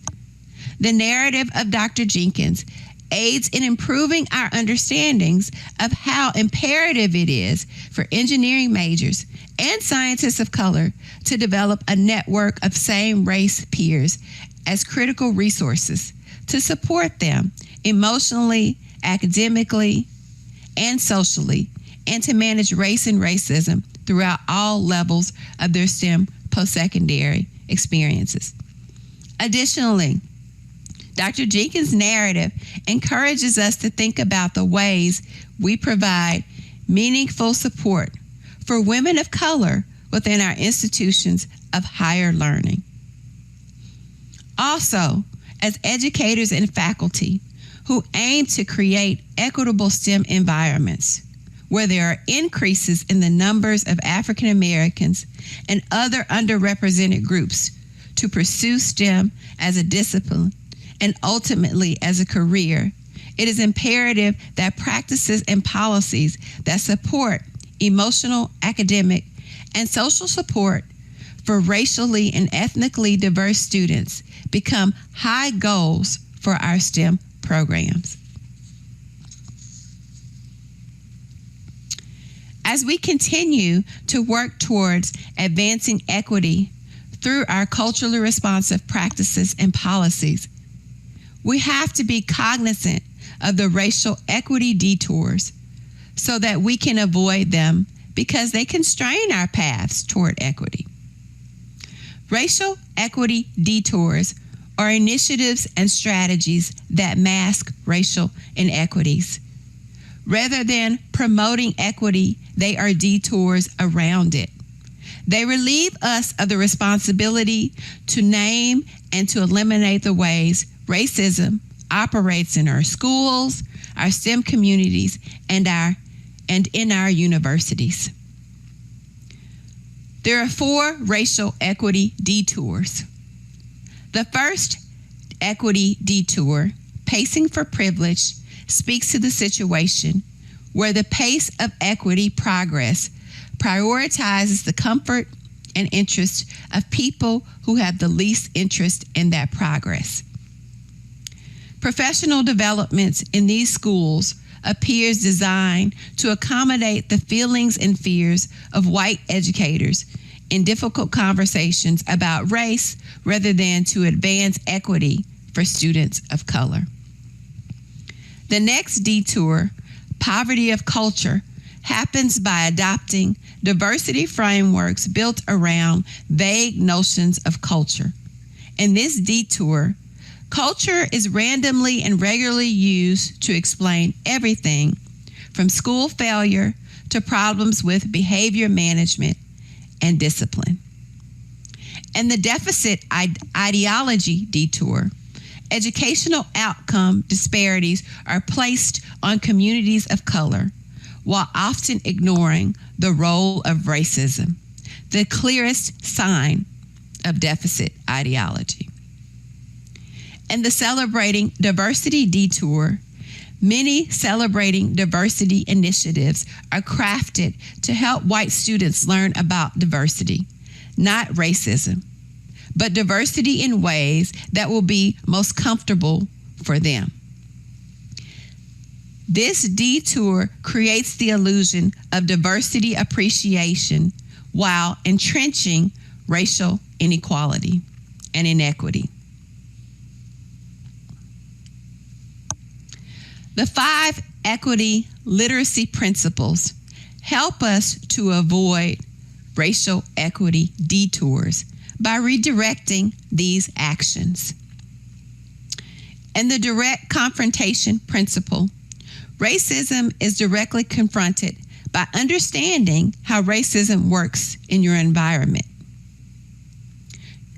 Access and opportunity to technology, healthy food, and even health care, higher order pedagogies, relatable curricula, and equity conscious teachers are redistributed. In the prioritization principle, the interests of students of color are prioritized. Every policy and practice decision is filtered through a lens, such as how will this policy impact families of color? And how will it improve conditions for students of color? The equity ideology principle requires a commitment to equity. Professional development opportunities related to equity should emphasize the ideological work required to more deeply understand the dynamics of racism in society and schools.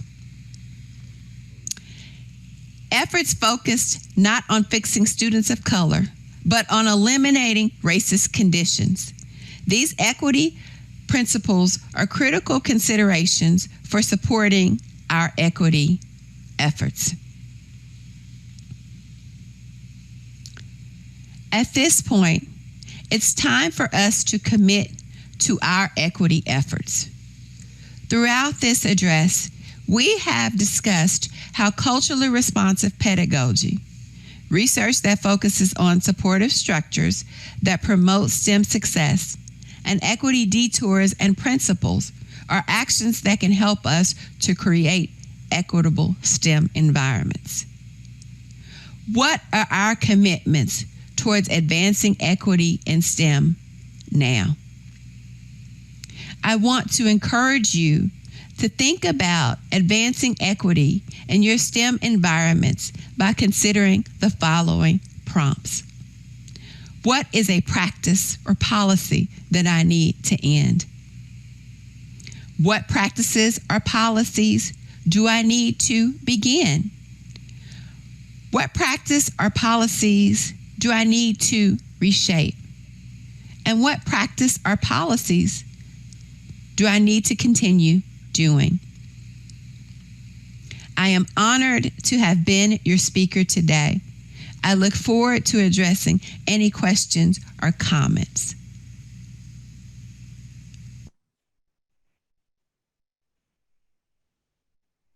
Thank you, Dr. Watkins. That was a beautiful presentation. So I have a question. I'm just gonna actually start with, as the Q&A queues up, I'm gonna actually just start with what is probably a general, but maybe targeted question. What do you suggest, as an expert in this field, what do you suggest, what is an example of what culturally responsive teaching would look like in a collegiate STEM classroom?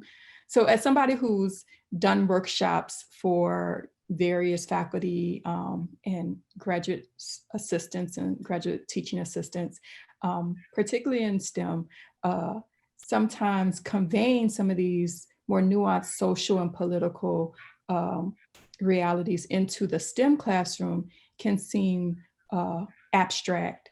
But what are some concrete ways that we can attend to culturally responsive teaching in a collegiate STEM classroom? Right. Thank you so much, Kirsten. I appreciate that question. You know, I will anchor it in the presentation, and you tell me if that's sufficient. You know, one of the things that I really wanted to do is that sometimes, you know, I know that in higher ed and a lot of times we hear this, you know, we need to be inclusive, we need to be culturally responsive. And so one of the things I've learned is that a lot of times people don't really know, you know, what that means, and that, you know, we will say that because there are a lot of different frameworks, right? There's culturally responsive, there's culturally relevant, there's culturally sustaining, there's culturally affirming, right? And so sometimes even us in, you know, like in K through 12, we find that some teachers will be engaging in these frameworks, but they're not familiar with the language, right? Yes. They don't really know that what they're doing is being culturally responsive or culturally relevant. So I'm saying that to say that, you know, it's important before we even begin to do that is that we understand that a lot of these frameworks, you know, they have some similarities, but there's some differences too.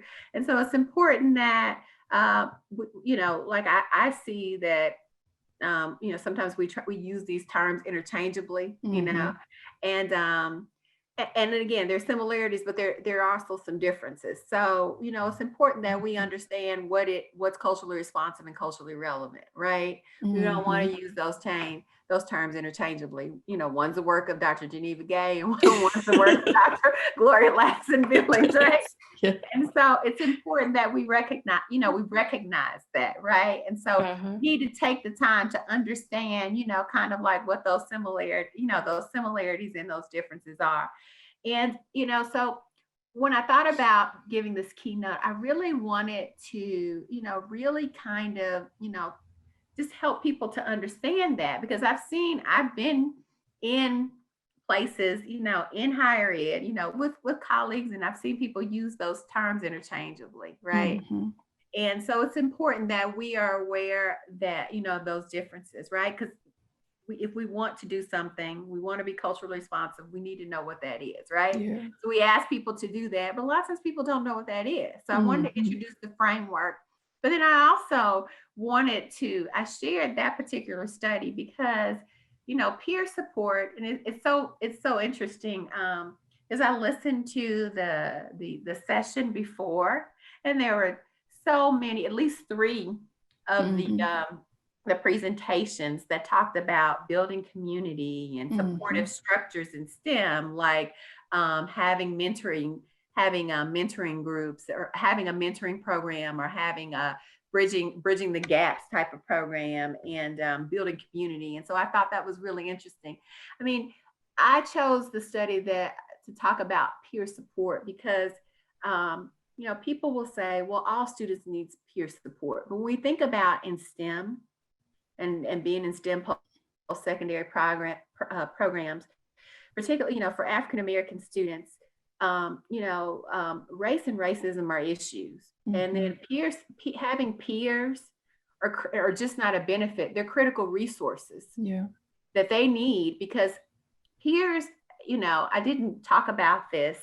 I didn't go into grave detail, but peers give them study groups, access to exams. These are all the things that you need to be successful in a STEM program. And so when we think about what does that look like, so we think about peer support being impactful in higher ed. I mean, peer support structures are important. They can be impactful in K through 12 as well, right? Absolutely. Sometimes that's an issue for our students. They get to higher ed and they're used to working by themselves. And some students don't even realize the benefit of that, right? And so we think about like looking at research, particularly around like African-American scientists, that really can inform our understandings of, what types of things we need to do to be successful in our K through 12 programs, right? And so, so I will leave it there. Does that answer the question? Yes. Yes. It pose new questions too. It does. I think it does pose these questions, but I think I want to leave. I can go off the deep end with this. Like I can get really energized around these conversations. So I don't want to take up the time. And I do see another question that came in from Handan. And so I'm going to read it because the context is important for the question that she ends with. She says, I once introduced implicit bias website. Actually, Handan, since you're on here and you're a panelist, you can go ahead and ask the question yourself now, if you want. Yeah, sure. Thank you. Yeah, the question is, once I introduced this implicit bias website from Harvard University, where the students can go and test their own implicit biases against people of color or anything. There are so many varieties on that website. And we talk about it. I try to explain them what implicit bias is. And it was just 5 minutes in the end of the class. In the next class, they were so interested and they told me that they looked at it and they found some disturbing results. And they asked me how to improve that. And I couldn't answer because I'm an engineer also. I'm not, I'm not like your scientist. I'm a different sort of scientist.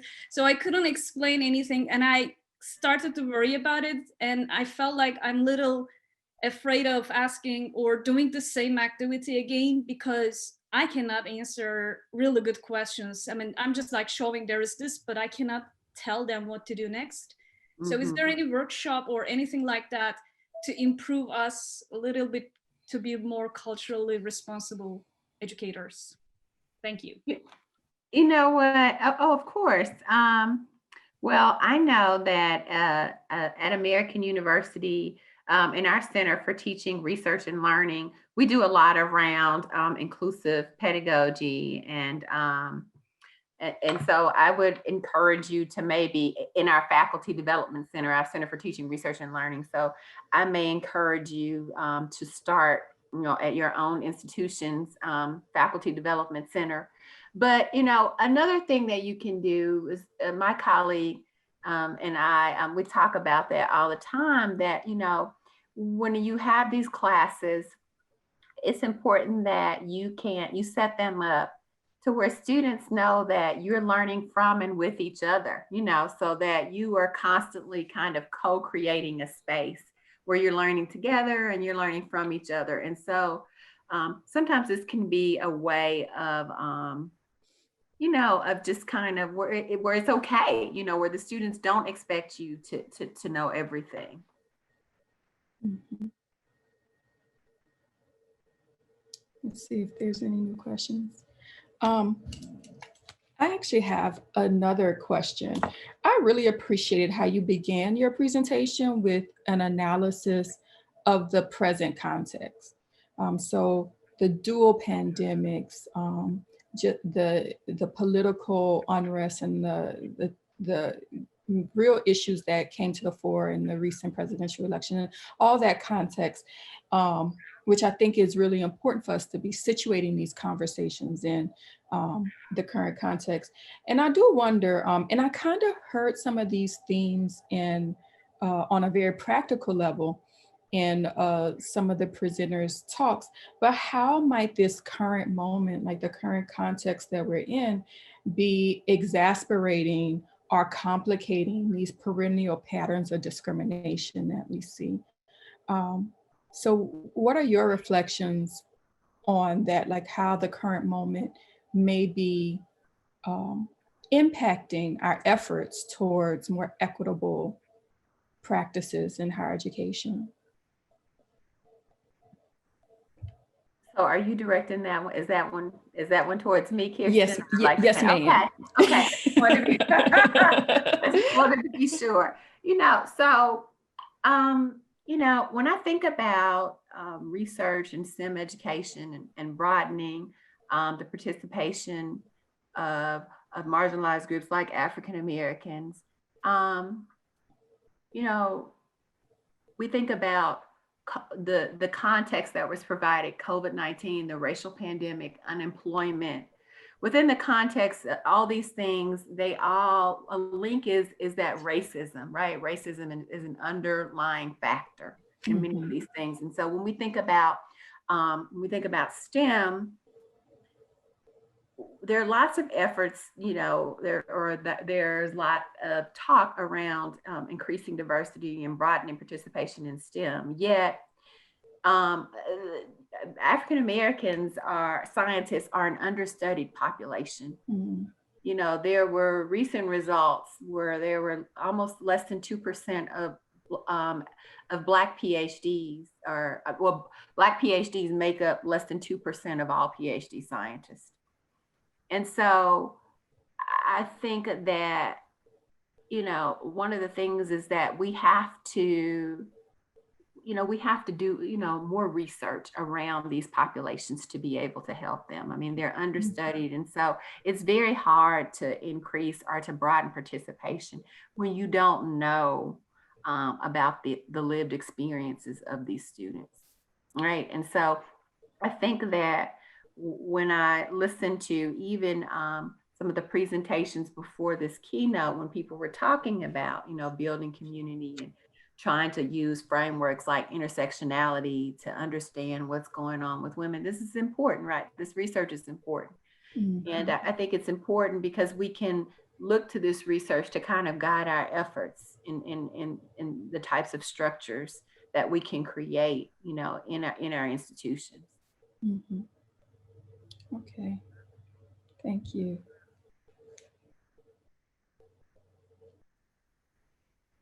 So,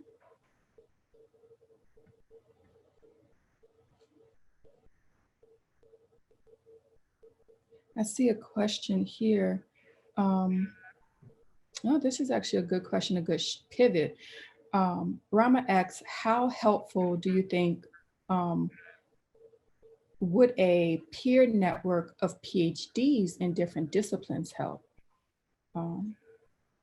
Supporting, I'm assuming that question means to support, if it's PhDs, supporting through the matriculation through tenure and promotion. Not sure, Rama, if you can help explain that, or if you could give a little bit more context with that. But she indicates specifically PhDs in different disciplines. So I'm assuming that we're talking about postgraduate level, how important are peer networks in different disciplines in that stage of the career? You know, I do research on African American scientists in post their post-secondary programs, and one of the things is that mentoring is a big thing. Having a mentoring network and having advocates in STEM, you know, once you get your PhD is very important to help you to even to stay in STEM, right? Because a lot of times we hear about people in students and their experiences in their bachelor's program and in their master's program and their doctoral programs, but after people, and we know that there are challenges there for students, for Black students, right? But what happens to them after they get their PhD? I mean, a lot of times people are still experiencing challenges, and maybe different challenges, right? And so oftentimes one of the things that I have found is that mentoring at the professional level is something that is critical to help people to stay into STEM. Right. And so what we see is that mentoring, something like mentoring, is important throughout all the levels of being a scientist or an engineer. Yeah. And mentoring as related to or opposed to or distinct from peer-to-peer engagement? I think so. I guess that's a question I'm asking. I guess I'm wondering, so I'm thinking about how particularly African-American communities, Black communities, but communities of color writ large, and the importance of communal space making and how that translates to the professional arena.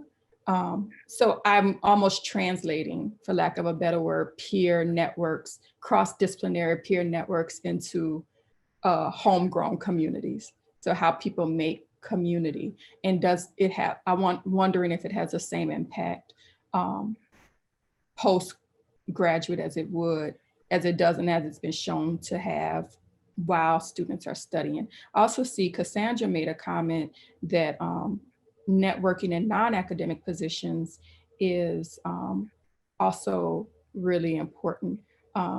Cassandra, do you want to say more about that?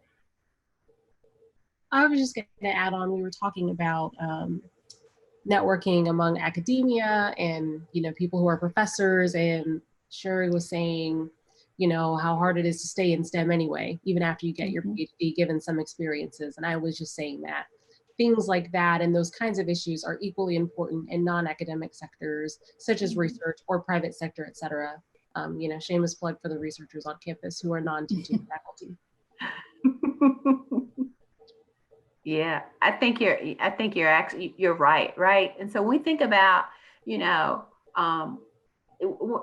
title of this, creating equitable STEM environments. So I talked about students, but when we think about creating equitable STEM environments, I'm thinking also about faculty of Black faculty of color, postdocs, staff, because when we create equitable communities, this impacts us all, right? And so even though the talk was anchored in students, some of our faculty, our Black faculty, our faculty of color, our staff are experiencing some of the same types of issues that our students are.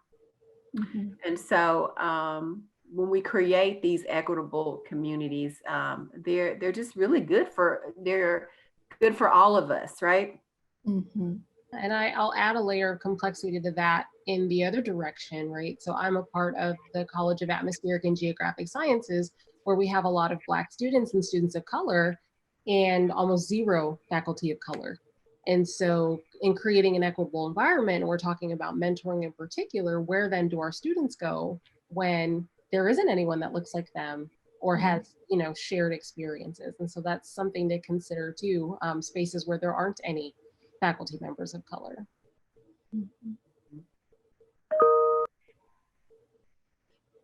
I noticed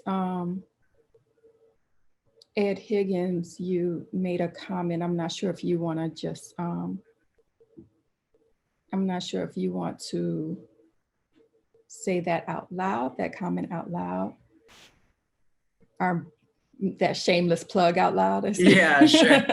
No, the student group that I'm a part of, the STEM Inclusion Council, is trying to be a group that makes that community. And so this panel has a lot of faculty at OU. So if you have graduate students that you're looking to recommend a group, please send them our way.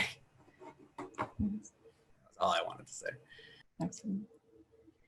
But since we are already, seems like we're having cross-panel conversation already, I think we can safely move into the roundtable discussion portion of this conversation. So I'm inviting everybody to formally come back.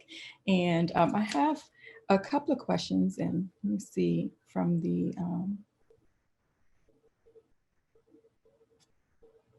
some questions. I think some notes came through the Q&A.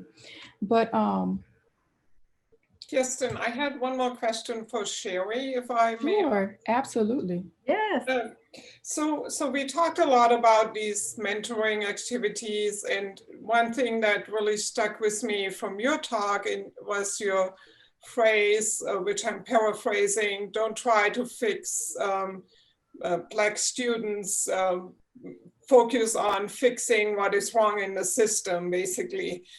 So how do we avoid coming across as like we would be trying to fix African American students, and if we offer additional mentoring initiatives, or if we offer a bridge program, certainly the bridge program would not just be for African American students, but how do we recruit and how do we reach out students without possibly sending a message to students that something is wrong with them that we are trying to fix? Does it make sense what I'm trying to ask? So how can we make sure that our initiatives are actually helpful and not possibly being hurtful to students? Yeah, so that's a very good question. And I'll answer it this way. I know that colleagues and I have talked about some of the admission requirements at our institution, right? Mm-hmm. Because there are programs that are set up to help students, right? But the bigger issue that we have most recently been discussing is, should these requirements even exist, right? And so sometimes I think I would just, we have to take a step back and think about some of the policies and the policies that we have in place. For instance, like, and I'm not, I don't know specifically all the details of your program, but I'm hoping that this will help. Like sometimes we have programs where there's a math test, or there's certain tests that students have to take, right? And so sometimes these tests should just be eliminated altogether. And so I think when we think about, you're talking about the equity principle. So when we think about like going back to that, we think about the racial equity detours. See, you guys are interested in doing the work, right? But the detours, they detour us from doing that. So one of the things we need to really do is really, the first thing they say is to really understand, how racism works in our environment, right? Because sometimes we will have these initiatives, and but we really don't understand how racism and the racial inequities are existing in our environments. And so we need to take a step back to do that before sometimes, even coming up with initiatives and, interventions in the name of helping students. Does that make sense? Thank you. Yes, this is helpful. Thank you. I think Zermarie, are you trying to ask a question? No, you're muted. No, sorry. I was talking to somebody in the background. I apologize. Oh, okay. No worries. Fantastic. I'm actually gonna maybe pick up our piggyback, our connect to Petra's question. So, and this is kind of a roundtable question. So it's for everybody on the panel. In your research, this kind of connects to yesterday's panel and yesterday's keynoter, Dr. Iruku's talk on strength-based approaches.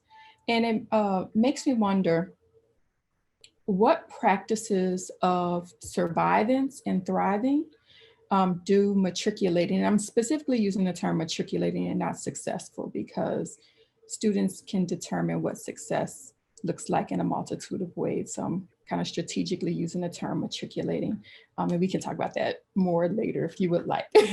But what practices of survivance and thriving do matriculating students and faculty of color employ, so individuals who actually make it through the process, don't leak out of the pipeline or don't get discriminated out, but find their way to the end of the trajectory. And so in your research, if at all, have you noticed any practices of survivance and thriving, and are how they responding to discriminatory behavior in healthful ways? And then how might that information, how might knowledge of those practices inform institutional response? Or how's it informing your response in your own projects, or what you think the institution should do in response?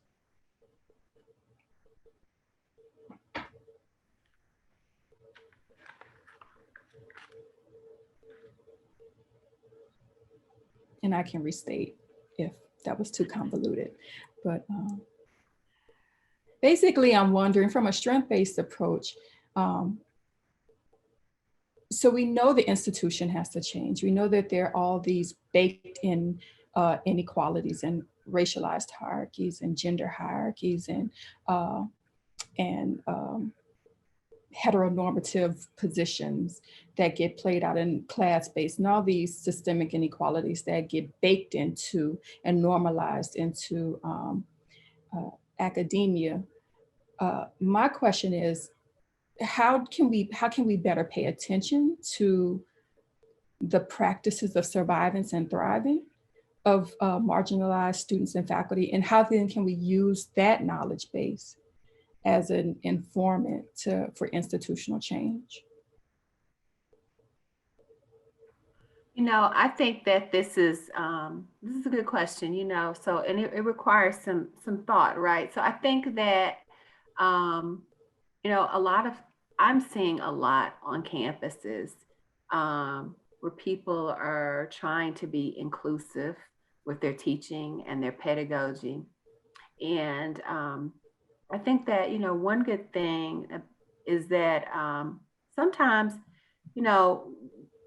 there are people who are already doing this on your campus, but we may not always be, aware of the people that are doing this.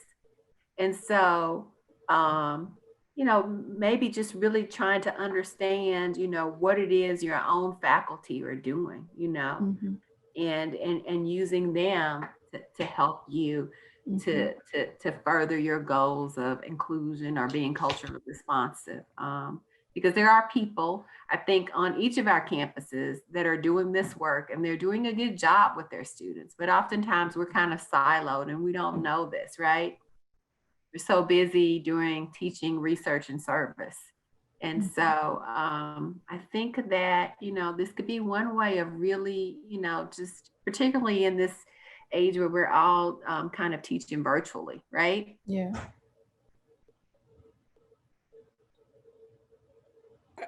I can chime in here really quick. I think one thing, as Sherry mentioned, that is important, making sure that people have a community that of people with similar identities that they can kind of reach out to and have those resources available. And then the other thing that I think is critically important and for thriving of people is that if they do the hard work, that they are getting recognition for their hard work, and that their hard work is valued. And I think that is often in academia, it's not a given that this is the case in academia. Very often people who are doing the hard work, their career suffers from them doing the hard work because they're maybe spending more time on improving their teaching, and they might be more involved in service, so they might have one less paper or something like that. And so we need to really make sure that we fairly evaluate people, and that this is considered to be part of a person's faculty job, and that they get recognition for the hard work they're doing. And I wanted to say also from my experiences researching faculty and students, especially I studied Black women, and I've talked to faculty of all races. So one thing that I think several groups are missing in our solutions sometimes is most of these things are structural, that affect, even if you had a minority faculty that wanted to do some work to better the lives of students, they will face those structural issues, just as the reward systems that we are talking about. But I think more important also is, are we learners? Do we learn from the students? For example, if we to design a program to support underrepresented students, do the students have input on what kind of program that will be? Often their voices are missing in the design of the program. Mm-hmm. And I think that is key for us to understand, instead of just approaching fixing student, but also to say, what can we do? That should also be okay in our design of the programs. And to build on what Dorothy just said, one of the things I really liked about our project was that we hosted a town hall session for everyone in our college. So students of undergrads, grads, faculty, staff, administrative staff, research staff, postdocs. So anyone was welcome to come. And you're absolutely right. The feedback is invaluable, right? Because you can't assume that you know what people need. It's helpful to learn what they need. And so one of the things that came out of our study was this need for spaces where we can have hard conversations. And we're talking about more structural fixes, but I think there are some more informal things that can happen too, right? It doesn't necessarily have to be a class or an organization in that kind of a way. It can just be an environment that we've created where it feels like a safe space to have these kinds of conversations, because at the end of the day, we all do have to coexist and we have to learn from each other, and that it has to be okay to talk about some of these things and learn from each other without, getting bashed regardless of which side of any line that you fall on. So I think that's something that would really help with strengthening and thriving for underrepresented students. And that goes for all kinds of underrepresented students. Yeah.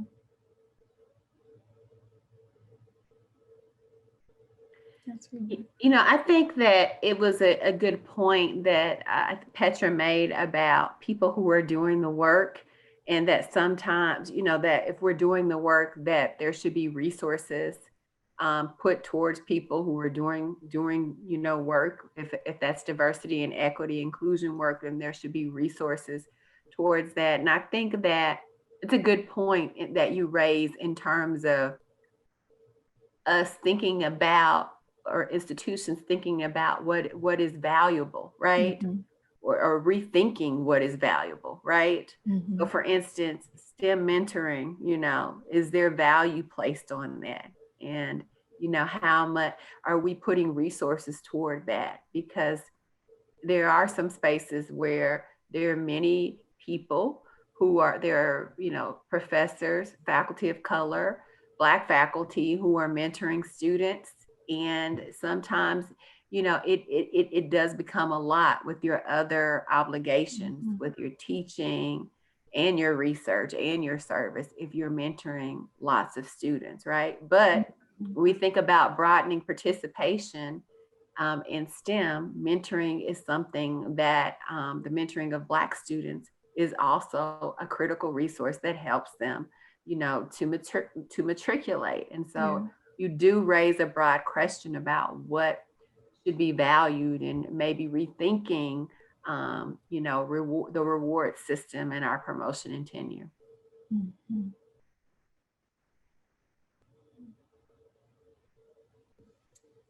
Anybody else like to contribute to that particular discussion? I think I see.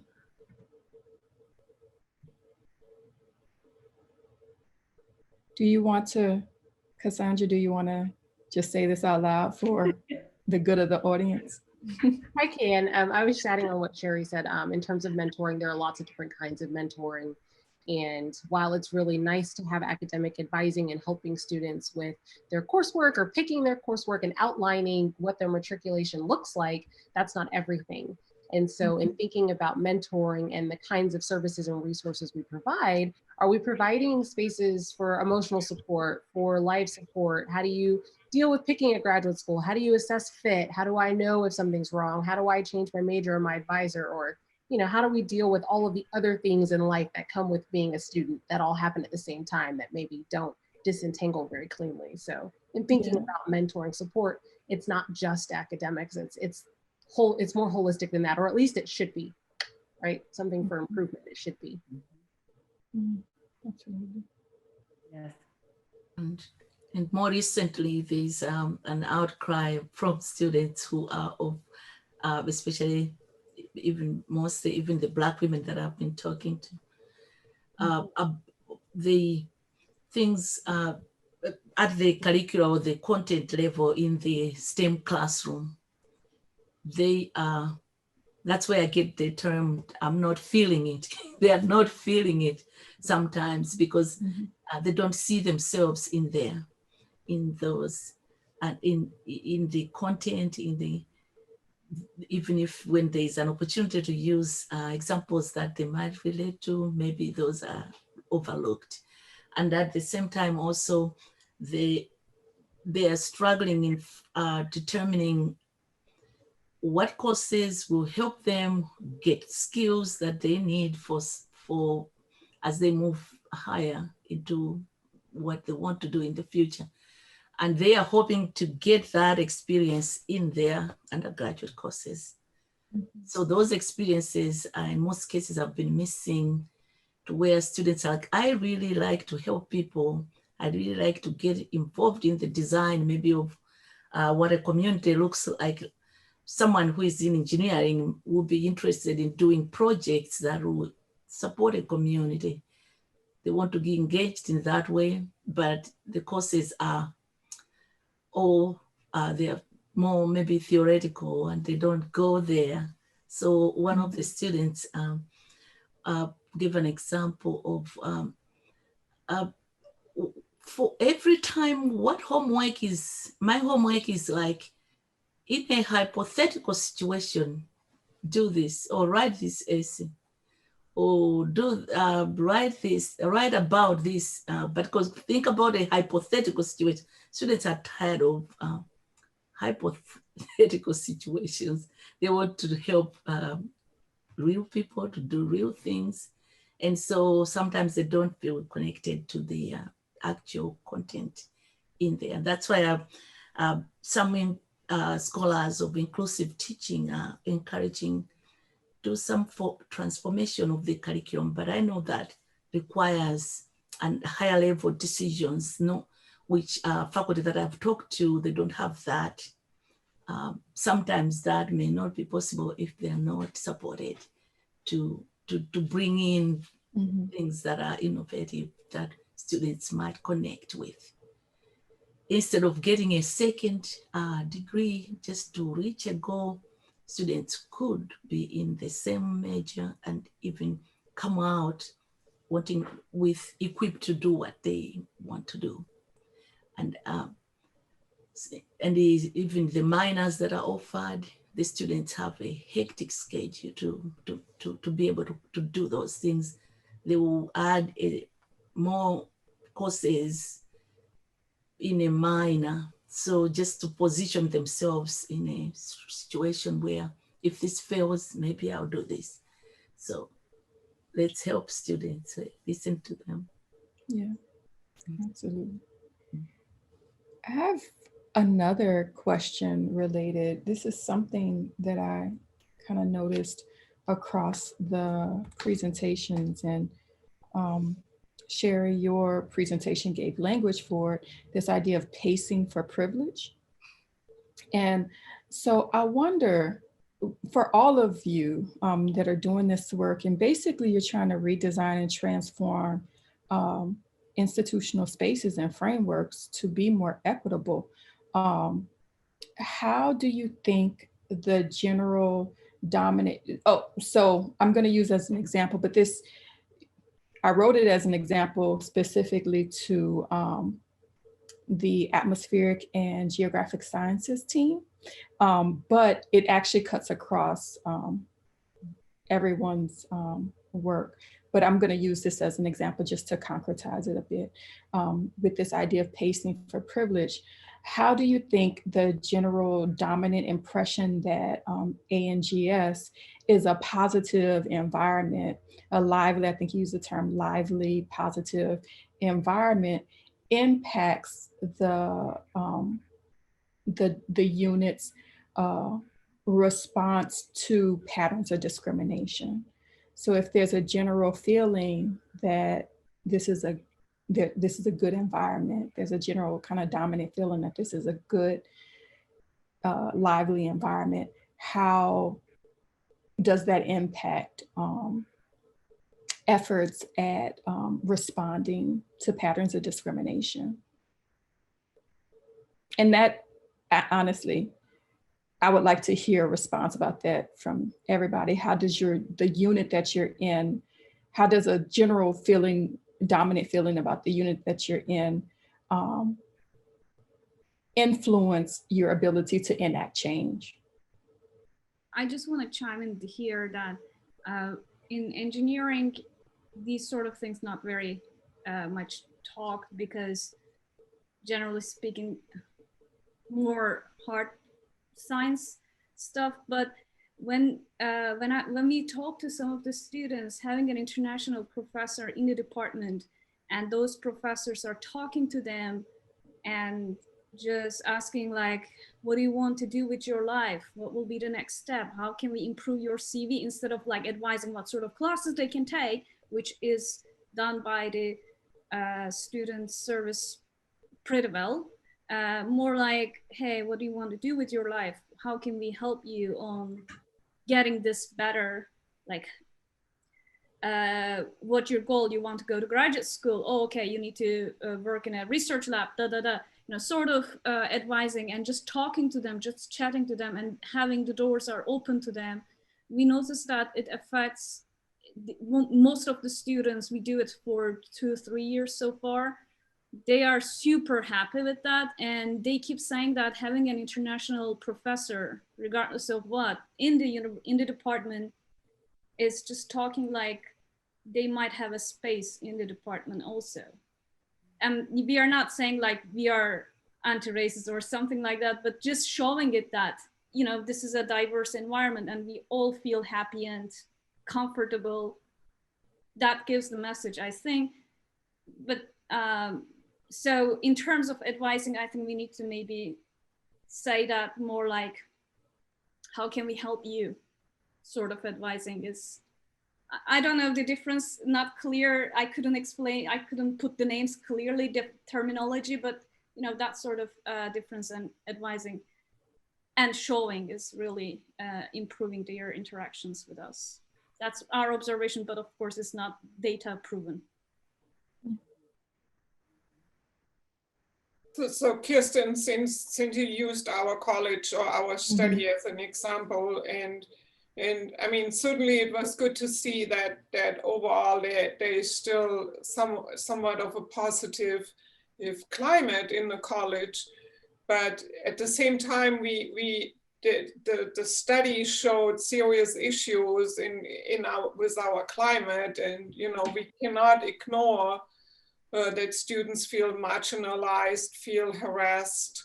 And we knew, in many ways, we knew that before, that even so, a lot of students, faculty and staff have positive experiences and benefit from the many opportunities that we have in our college and in the Weather Center. At the same time, we knew that we have issues and that our climate can be almost hostile for certain students.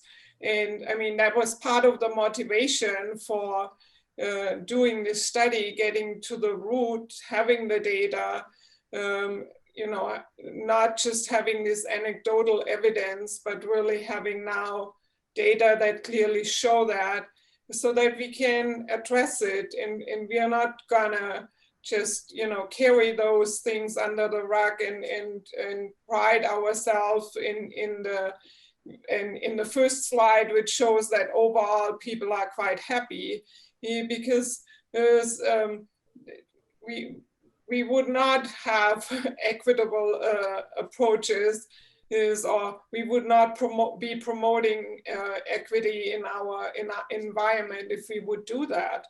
I mean, our student population is primarily white. In terms of gender diversity, it's maybe 50-50 at the when we start, but numbers kind of, it shifts more towards majority of males as we move from bachelor through the graduate programs. So I mean, we cannot, if we are serious in terms of recruiting more diverse student populations, we will not be successful if we are not addressing the inequities that we actually have and that our study shows. If we just rest on those overall positive numbers, we will continue to see a predominantly white student population, and we will continue to see that we are losing minority students as they even after they entered our program.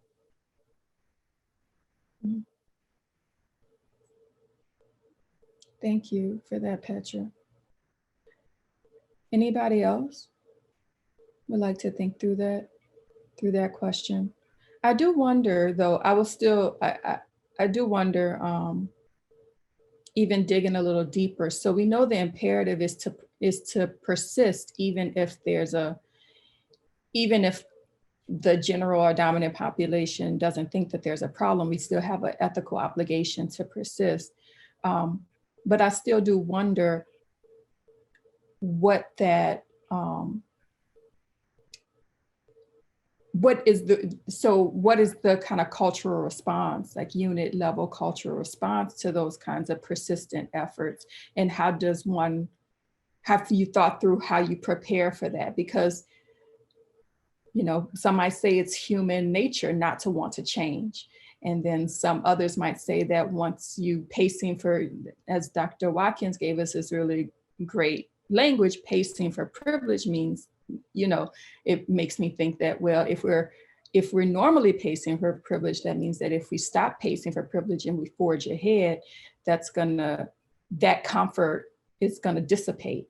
And so how do we prepare for, how do you prepare for in your projects, resistance to discomfort in your units? So, one thing I noticed is that as I listened to some of the presentations, right? Mhm. People were really, one thing is important is that, and this is hard, this gets hard for people, is that it's very hard to address something if you don't name it, right? We Yeah. have to name these things, right? And so sometimes, when we're looking at data is not disaggregated, right? It may have all students of color and make claims about students of color and what's going on, at our universities. One of the things that I thought was a good starting point is that in the presentations, people really were naming it. That, Yeah. the first presentation, they talked about Black women, right? Mhm. And I think this is good, right? Because sometimes we say women of color. Well, we know that women of color have different experiences in STEM, right? And so I think that's a good starting point of talking about Black women, because even within Black women, that there are intragroup differences, right? So we know that there are differences in women who are from the United States and those who were not, right? And so I think one good part of that is that I saw from the presentations is people starting to name these things. We name them so we can begin to address, what is going on. And so, as I listened, I really wanted to applaud, some of the presenters for doing this, because sometimes that's not always the case, right? So in a conference where we're talking about understanding inequity and advancing equity, we do want to see the presenters naming, what's going on. So. Absolutely. So I guess I would just observe, I think Sarah put a comment. I'm sorry. About our graduate student-led initiative. So the reason that, I think Ed Higgins and the STEM Inclusion Council has really been leading our effort is because it does seem like it's very difficult, even intentionally, to make our tenured faculty uncomfortable. They're pretty good at ignoring anything that doesn't come top down and sort of directly affect their jobs. And so, our graduate students, essentially got tired of waiting and have led this effort. And it's also not a coincidence that most of the investigators on our project are junior faculty in our department. I think,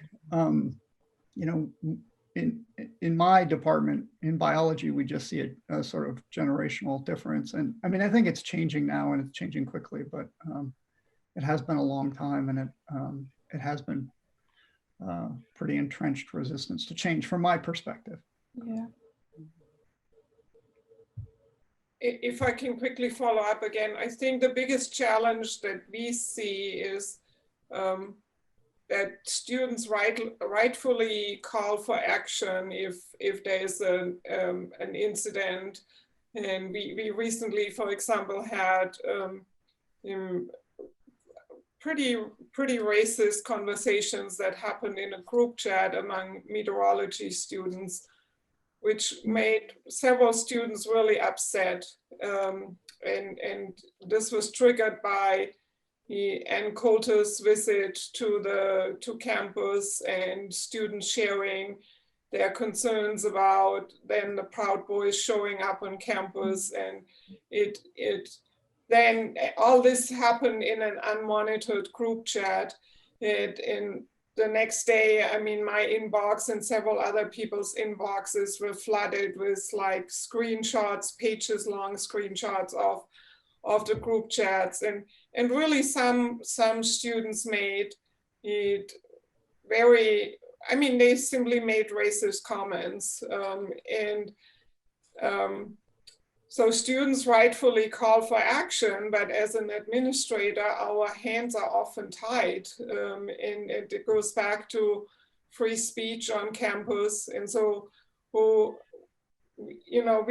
we can come out with a statement and condemn those messages and really express our commitment. But in the end, and it always feels like it's just words and no action, because when it really comes down to even taking, some students were also employees in some of the research units, and while their supervisors were ready to take action and basically terminate their employment, and we were advised not to do that, because really legally there were no clear grounds for taking such actions, and we could have faced long legal actions. And so that's the challenge that I see as an administrator, really then responding to incidents like what we had, and still demonstrating to students that we have a commitment to really changing the culture and not ignoring these kinds of incidents as they happen. Absolutely. And if anybody has some advice to how to deal with these kind of scenarios, I would really appreciate it, and how we can, if such incidents happen, how we can really demonstrate our students that we really are trying to improve the culture and overcome these systemic structures that lead to racism, and also how that we are really committed to basically educating our students, but in the end we cannot really force them to take, I mean, yes, they have to take required trainings, but we cannot really force them to change their attitudes. I mean, some things that we have looked into is, there are other ways of students have certain privileges or get certain benefits. For example, they might get travel support to go to a conference, and we will certainly be careful when we select students for these kinds of awards. That we are not aware of them having been involved in any kind of incidents like that they have shown a commitment to DEI, that they have participated in trainings. So those are some of the things that we have discussed to respond. But again, often our hands are tied. And I hate to leave it on that, because that's a really important topic of conversation. That's so, Laura's letting us know that the Department of Education has a civil rights office, and it seems like these incidents need their attention. And these just respond, as your projects respond to the kind of structural impediments to justice and equity work, how these things are kind of baked into the actual structures. It's not just attitudes, it's not just feelings, it's not just overt actions, but it's kind of these structural impediments to moving towards equity and justice. And so it just really reinvigorates our commitment to this work, to recognize these impediments. But I know we are over time, and I'm getting the cue that we need to wrap it up. This has been an amazing discussion. I appreciate you all. I hate that I have to end it on here. I would have liked for other people voices to be heard at the end, but we're past time. So thank you so much. And I appreciate all of the insight. It's been wonderful. Yes, thank you again for having me. Thank you.